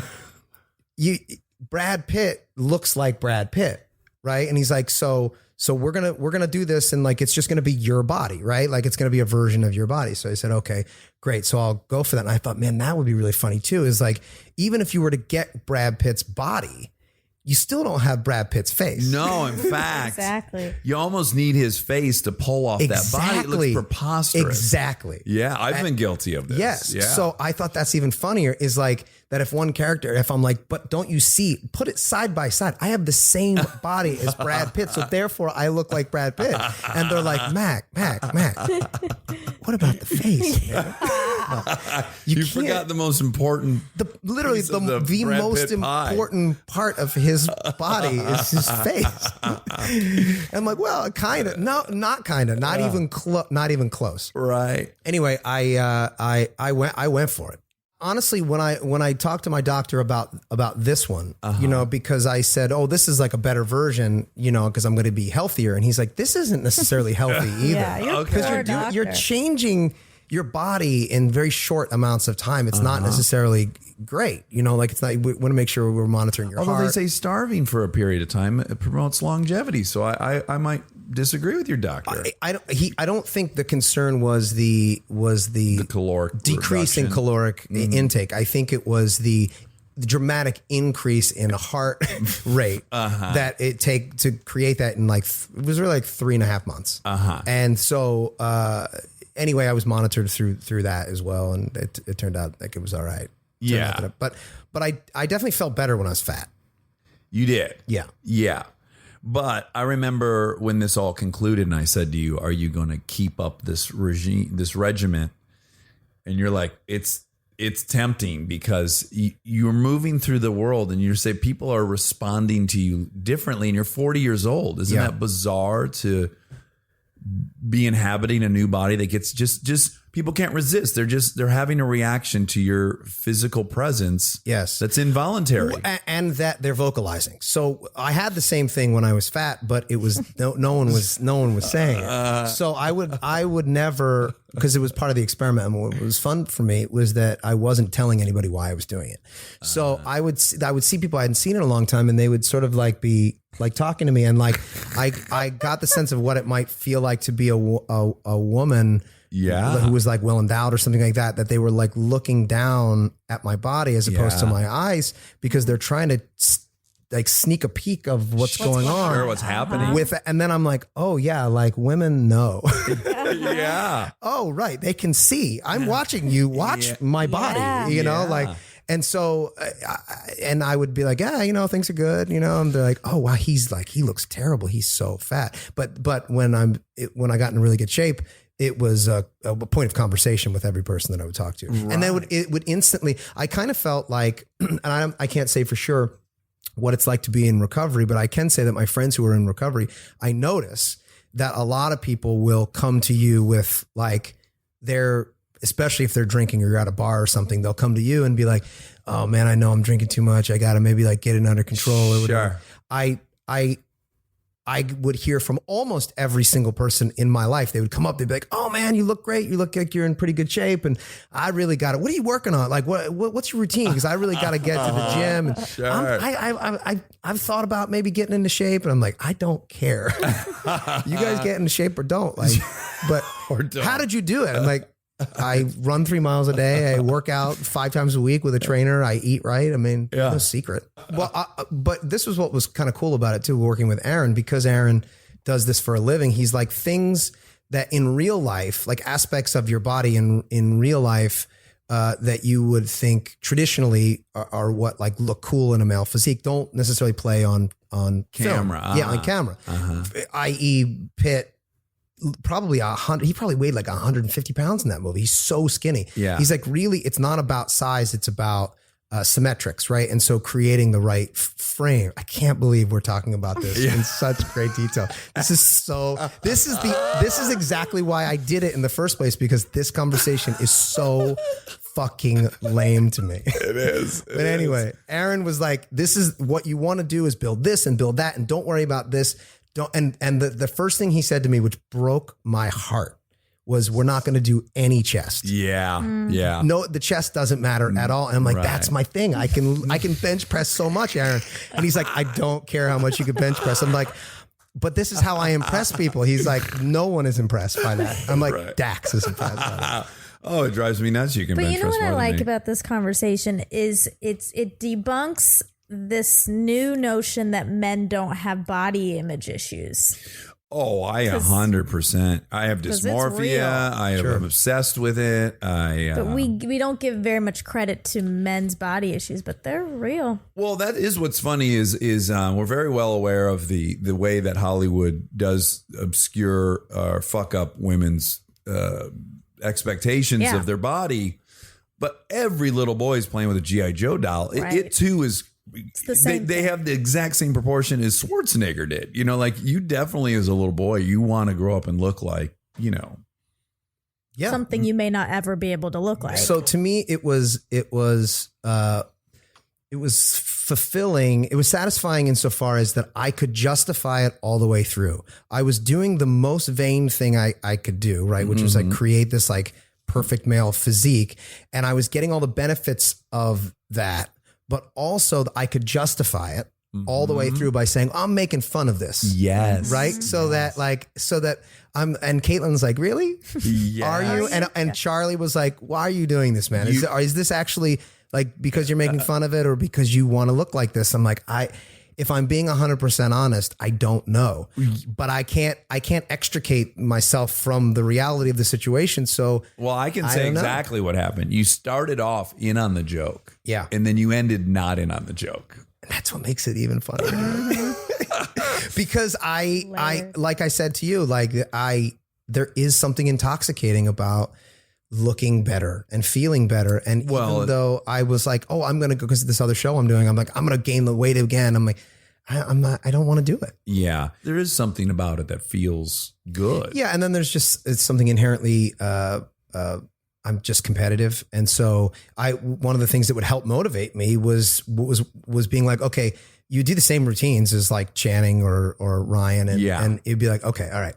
It was like this like pull up, push up, squat routine, right? And he'd be like, okay, well, like Chan does this in 25 minutes, and I'm like, fuck it, I'm gonna beat Chan. Like if I can beat Channing Tatum, then therefore what? Yes.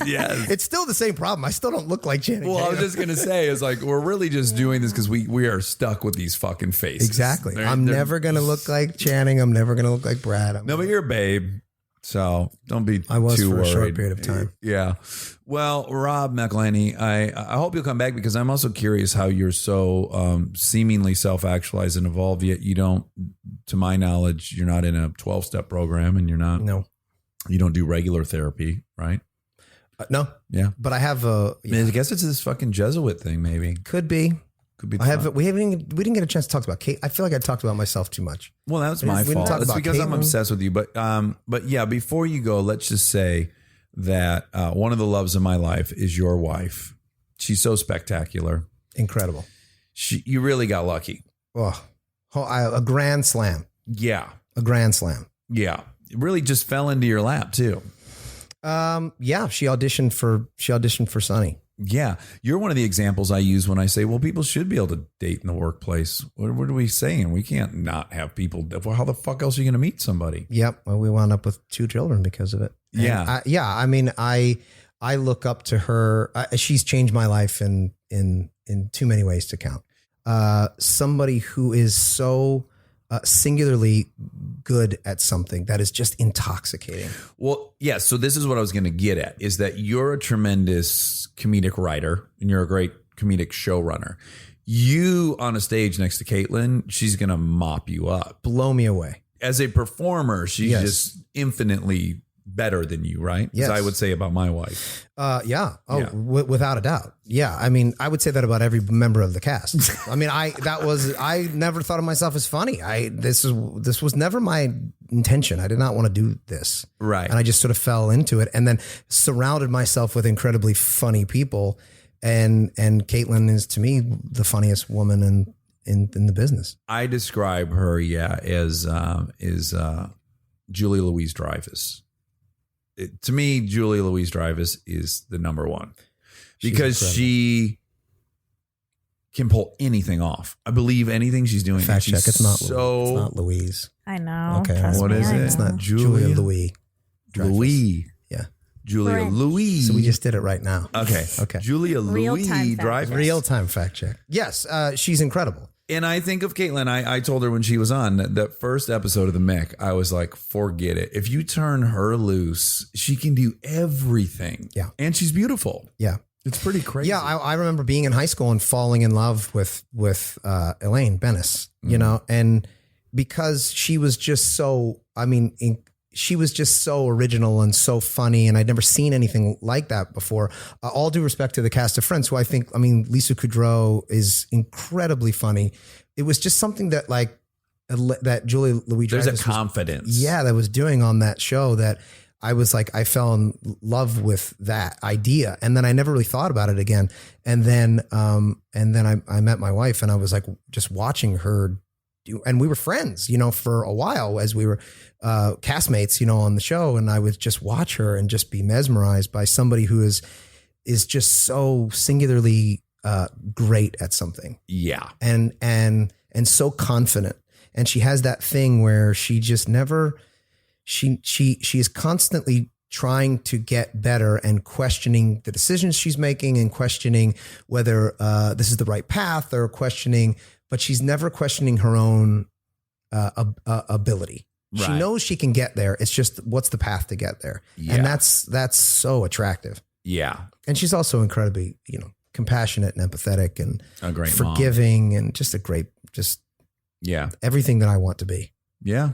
I mean, she fills in so many of the emotional gaps that I have and deficiencies, and really has helped me and continues to help me and will continue to help me be a better person. I mean, Yeah. how do you find a better partner than that? Yeah, you got to have a partner who's crushing some areas of their life that you're not, so you can aspire to kind of. It's good to live with an example that you can grow towards, I think. Yeah. I mean, wake up every day and look at this person and say, I want to, if I can be more like her in so many ways. And Everyone it's like around me will be happier. Yes. Yeah. It'll be less stressful. That's right. For everyone The world else will to be a around me. better place. Like my immediate world will be a better place if I can be more like this human being who is directly in front of me. Yes. So it's like this guiding light of Yes. principle that Who I love to dismantle with logic because that's not her strong suit. No. Right. Well, Like think how many okay. arguments we'll win. That's I'll right. win these arguments and I'll leave and I'll go, oh, I'm right. But somehow she's still a better person than me. So That's who's right. fucking right? That's right. I will. We'll have intellectual, right? Like, well, because that's how I'll feel superior, right? Like, Yeah. I'll bully her into a corner intellectually and be like, okay, now what do you think about that? And she'll say, well, I suppose that you won. And I'm like, well, right. How does that, you know? And she's like, do you feel better than that you've diminished me intellectually? And I'm like, I feel worse. And she's like, then I guess I won. She has I'm sorry, I'm taking up too much of your time. No. She had she has this wonderful ability to win a fight every time Oh, yeah. by taking the higher road. But her higher road is really like devious and manipulative, right? So we'll be in a fight and I'll think, okay, she's going to tell me to go sleep in the other room or, you know, get the fuck away from me, or, you know, she's going to be miserable. And, you know, we have this thing where in our bedroom, I like it. It's just very stereotypical. I like it freezing and she likes it much warmer. Tropical. So this just happened not that long ago where we were in this big fight and I'm like, fuck you.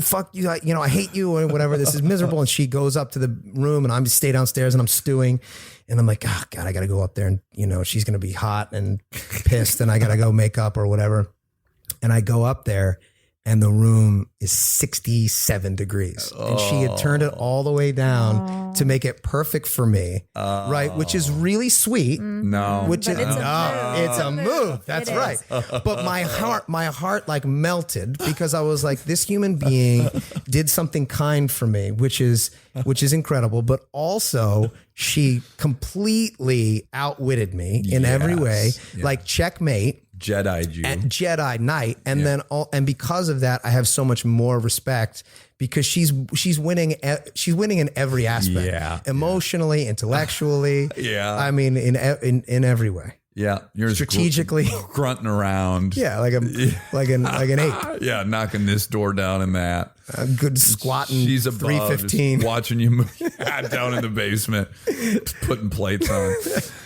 Well, Rob McElhenney, of course you were wrong. You're a great guest. You're one of a handful of idols I have, and I hope you don't do anything to fuck up that status.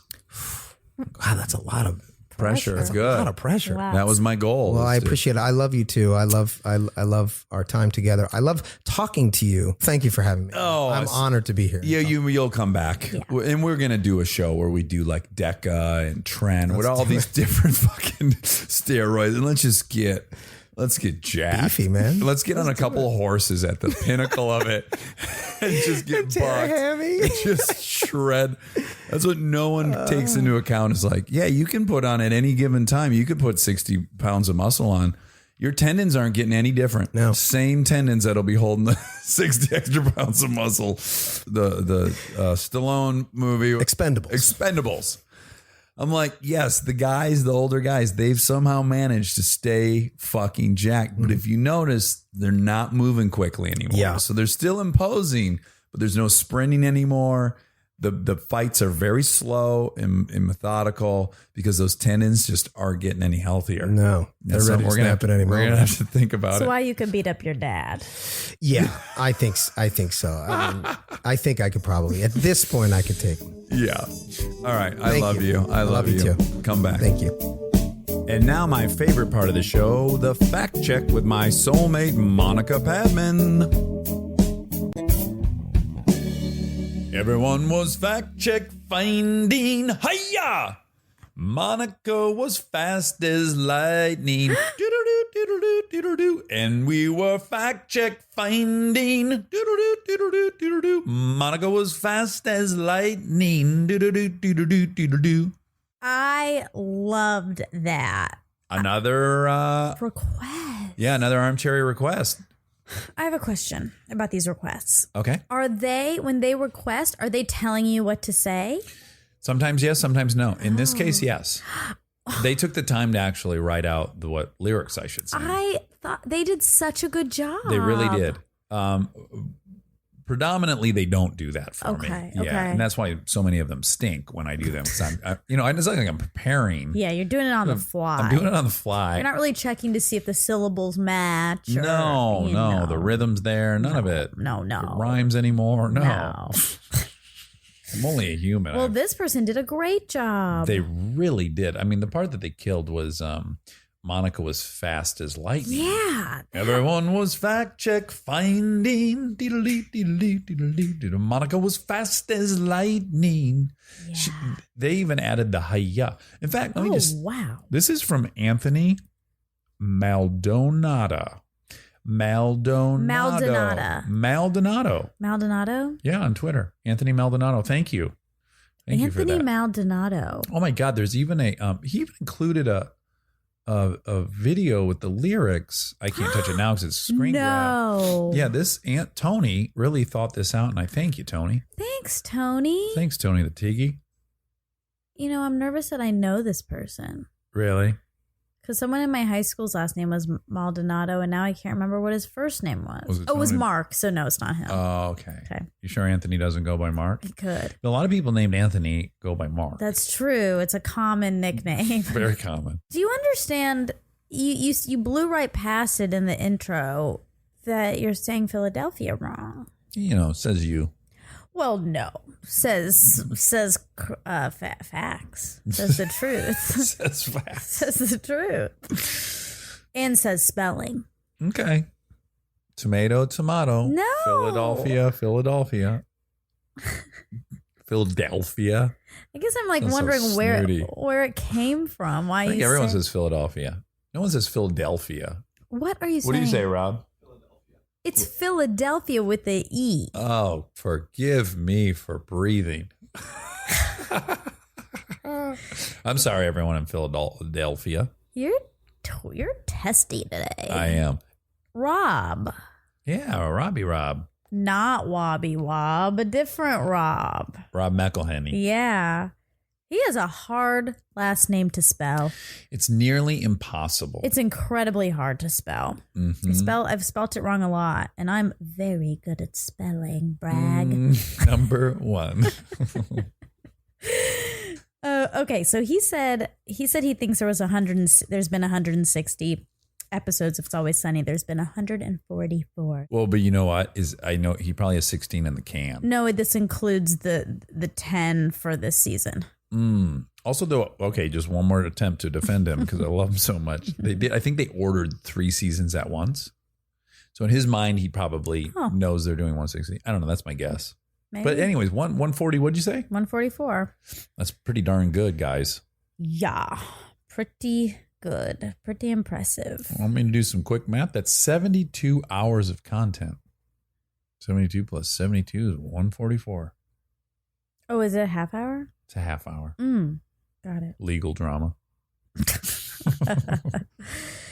Okay, so you said Larry David made $800 million.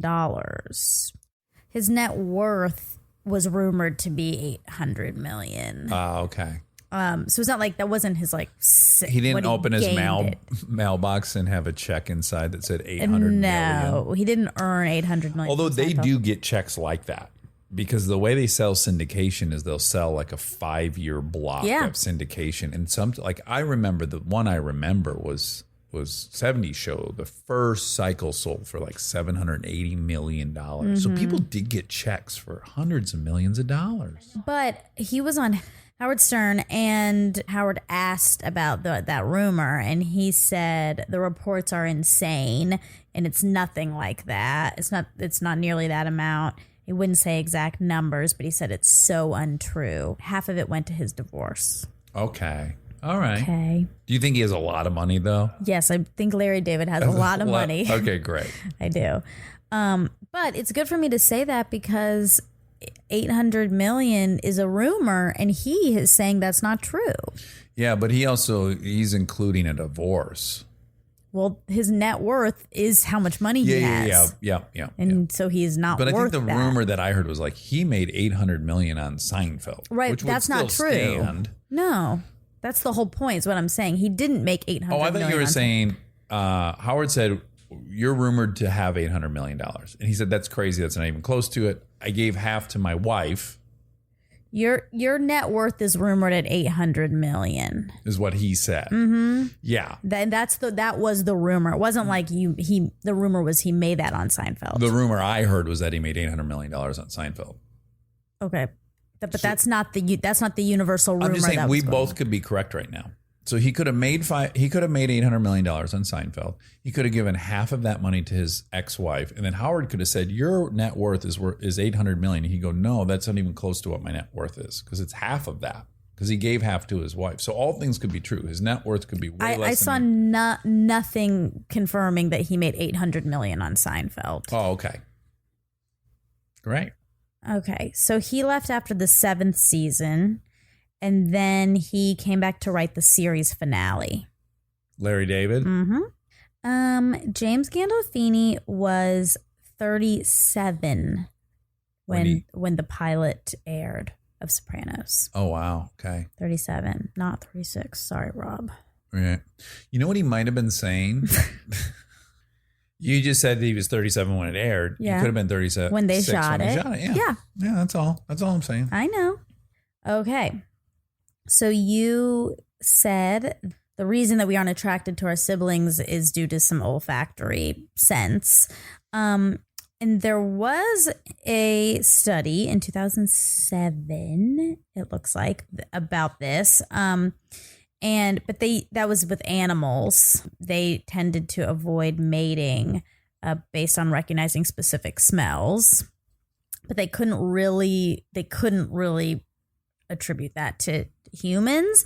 So there's this Westermark hypothesis, which is a Finnish sociologist who first noted in a book published in 1889 that children reared together do not often end up being sexually attracted to each other. So he was like the first person to say that.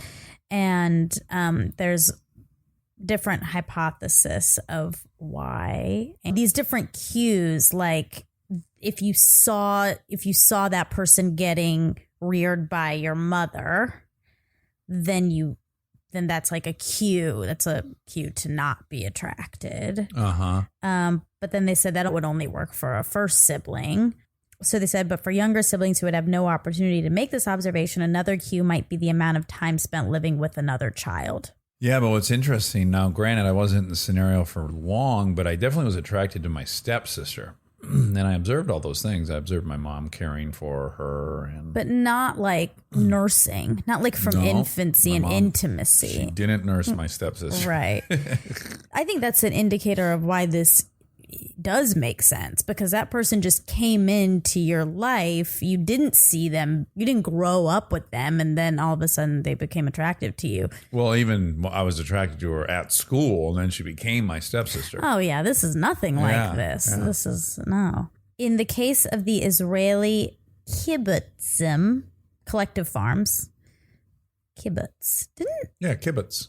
Didn't Seth say is that lived what on he? a kibbutz. Yeah. His parents lived on a kibbutz. Kibbutz, yeah. Yeah. Well, in this case, children were reared somewhat communally in peer groups based on age, not biological relation. A study of the marriage patterns of these children later in life revealed that out of the nearly 3,000 marriages that occurred across the system, only 14 were between children from the same peer group. Of those 14, none had been reared together during the first 6 years of life. This result suggests that the Westermark effect operates during the period from birth to the age of 6. Also supports my olfactory theory I read. Mm-hmm. Yeah, because they were around all these people, so they imprinted, even though they weren't biologically related. They imprinted the people they were around nonstop. Right. So, yeah. So it says family members. But it might not have to do with this. It very well might have to do with the smell, or it just might have to do with what they're saying, proximity. When proximity during this critical period does not occur, for example, when a brother and sister are brought up separately, never meeting one another, they may find one another highly sexually attractive when they meet as adults or adolescents, according to the hypothesis of genetic sexual attraction. Mm-hmm.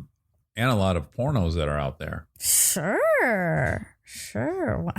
Why not? What's your look at the data? Do you have a fave? Can you tell us? Yeah, I think I've talked about it on here. I don't think so. I have. I said I'm not generally interested in pornography because I can't buy into the fact that the women are actually. Actually, you say it on this episode. Oh, I do. Yeah. Oh, that's bonkers. Yeah. Okay, there you go. Yeah. I know you don't really like porn, but do you have like a go-to that you like a video? I mean. Oh no. There was do that? one. There was a video at one point I would circle back to because it reminded me of a sexual encounter I had that I liked. Oh, interesting. Yeah. So it wasn't really the video itself as much as it reminded me of a real event. Oh, wow. Yeah. Do people do that? Do people have a video that's like their video, like their Goodwill Hunting, right? Where they can watch it in their head and stuff? I can't really speak for. I don't think so. I think it's all about like quantity. Okay. Because it's just diversity. The way it is now. Like in the old days when you were younger, you'd get your hands on one or two porno tapes. Right. VHS porno tapes. So then, so they probably. You had a favorite tape, and then you certainly had a favorite scene in the tape. Sure. So, you'd watch that scene. There's one that I had seen, a couple hundred times. But now with the internet. It's just a glut of images. And, wow. Yeah. General degradation. Yeah. Yeah. It's rough. Okay, Steve DeCastro comes up a lot in this episode. You want to tell people who he is? Because no one, you guys just keep saying his name, but he's just, really? Yeah. So Steve DeCastro is a stunt coordinator, and director. And he stunt coordinated Hit and Run, and he stunt coordinated Chips. Mm-hmm. But he also acted in Brothers Justice, my first movie. He beat me up. Yeah, he did. Yeah, and I hated having to pretend I was that much of a wimp. You did? I did. Well, that leads us to our next Point. We're walking through the forest. Look, another point. Oh, this cherry led me to the cherry bush. This cherry bush here. Yeah, masculinity. Oh, right. This would be a great time to bring up the movie we watched. I'm going to, because I forgot, but when I was listening back, it's a lot of conversation about masculinity and men and bodies. Maleness, and yeah. Yes, yeah. And we had just watched The Mask You Live In. The Mask You Live In, a documentary about masculinity and where it really comes from and why we have societally this obsession with men. Femininity and masculinity. Yeah, and how much we just beat it into little boys' heads. And girls. Yeah. But everyone. the masculinity one, or maybe someone's beating it into girls' heads too. But well, I think that's the point, is everyone is falling into this trap that men should be this, boys should be this, girls should be this, but the girls are also falling into the trap that boys should be this. Everyone's fallen into it. Yeah. And in fact, one of the first things in the movie that was really compelling was a psychiatrist, clinical psychiatrist, saying, we love to focus on the differences between men and females. And you really look at biologically speaking, it's one chromosome. And if you give them broad psychological tests, you find that there's 90% overlap in the way we think. I re-rented the movie today so I could find that exact statistic. I don't think he says anything about a chromosome. Oh, you mean just the gender chromosome? Yeah, exactly. Oh, yes. Yes. But the study is these psychological tests on 50,000 girls, and it results in a bell curve, and then they do it with 50,000 boys. That also results in a bell curve. And when you superimpose those two, it's a 90% overlap. And it's just these tiny shoulders at the edge. And those are the places that we choose to hone in on as boy and girl. Yeah. It's That really we're like interesting. vastly more similar than we are different. Yeah, Yeah. it's fascinating. Yeah. But what was really funny is we were watching it and they basically outlined like the 4 or 5 ways that we prize masculinity in this country. And immediately we're all like, oh my God, Dax is the biggest cliche ever. It was like sexual conquest, boom. Make money, boom. Fighting, boom. Excessive use of alcohol and drugs. Boom. It was like any way I could show I was masculine, not having a dad around to let me know I was. I was racing to prove myself in that way. You did check all of the boxes. All the boxes. I was really proud of you for acknowledging it and realizing it. I really was. Because I was wondering if you were going to. How could I have missed that? I mean, everything they described was like. I know, but it's evolved to see when people are pointing out something negative, to see that you have fallen into that. Oh, sure.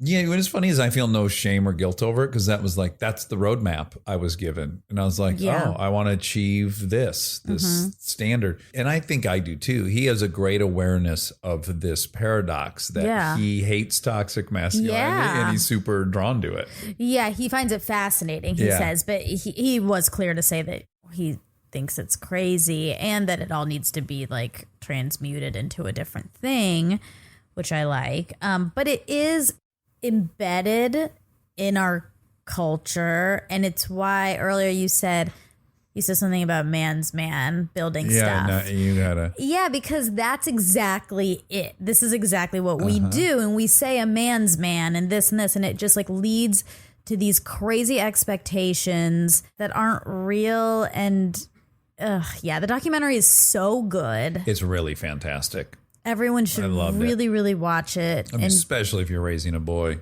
But I think, yes, of course. If you're raising a boy, yes. But also, if you're just a person in the world, you should watch it, because we're all part of it. We're all part of the problem. Yeah, but I guarantee if you're raising a boy, you'd find that daily you're reinforcing those things, completely unaware that you're doing it. Yeah.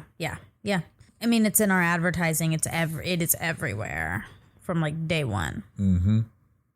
Before you arrive, they already bought you a blue blanket or a pink one. Mm-hmm. Exactly. Oh, okay. And then one other thing, sort of tangential to this. Rob made the connection to if you're fighting, need for justice. Oh, yeah. Which I do think is sort of true. I think it's true. Yeah. I'm also obsessed with justice. Yeah. And have no inclination to administer justice physically. Yeah, exactly. Through fisticuffs. Yeah, I'm not drawn to that. But boy, am I.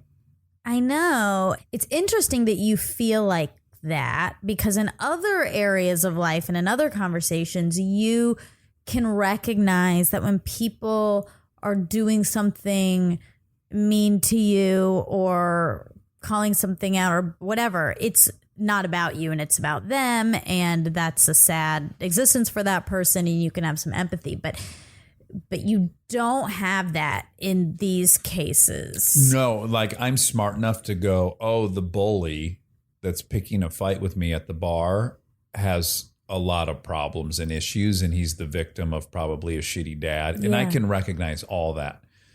That can be very present in my mind. And then given the choice to be a victim of that person's pathology or to fight back and defeat them, I will always pick that. But you don't, the problem is it does not have to be, those aren't the choices. You believe that. And in your experience, that is a choice where you can walk away. In my experience, if you start walking away, the guy fucking hits you in the side of the face, and then you fall down and he starts kicking you in the face. So many, many times in my life, you can't walk away. If you walk away, you're just going to get blindsided, and then that person's going to beat you while you're on the ground. So I disagree. Okay.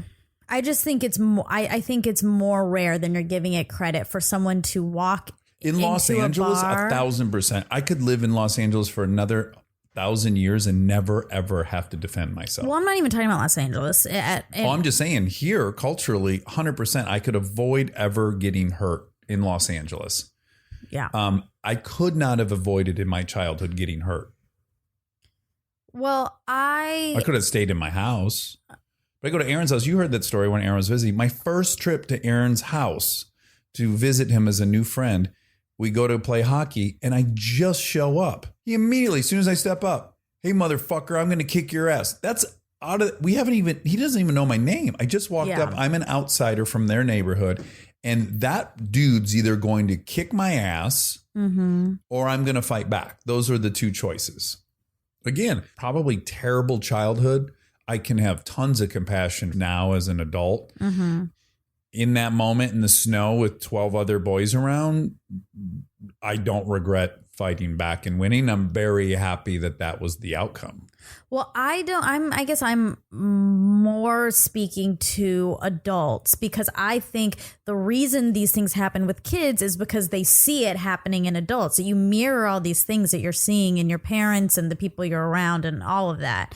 So that's probably true as a kid. And I agree. I don't really know what else you could have done in that circumstance. But the reason it's happening, I think, is because of a bigger issue that adults, I don't think, or I think it's probably very rare for an adult to be in a bar and for someone to come up completely out of nowhere and pick a fight where you had literally nothing to do with it and no. Yeah, this is the rare opportunity where I can say that, yeah, that was your experience. That is definitely not the experience in bar culture in Detroit. The most guys that have drank enough in bars in Detroit have had some stranger come up to them and literally start a fight out of nowhere because they're drunk and horny and it occurs to them they're not getting laid. So they shift immediately to then I'm kicking someone's ass. And there's a ton of those guys out there. Okay. Well, that's also part of this problem then, that like people are going into bars and expecting to get laid and getting upset that they're not. And it's all like these are things that we have to change in young people. Absolutely. I guess that's all. That was all? Well, it ended on such a hot note. Okay. All right. That's it.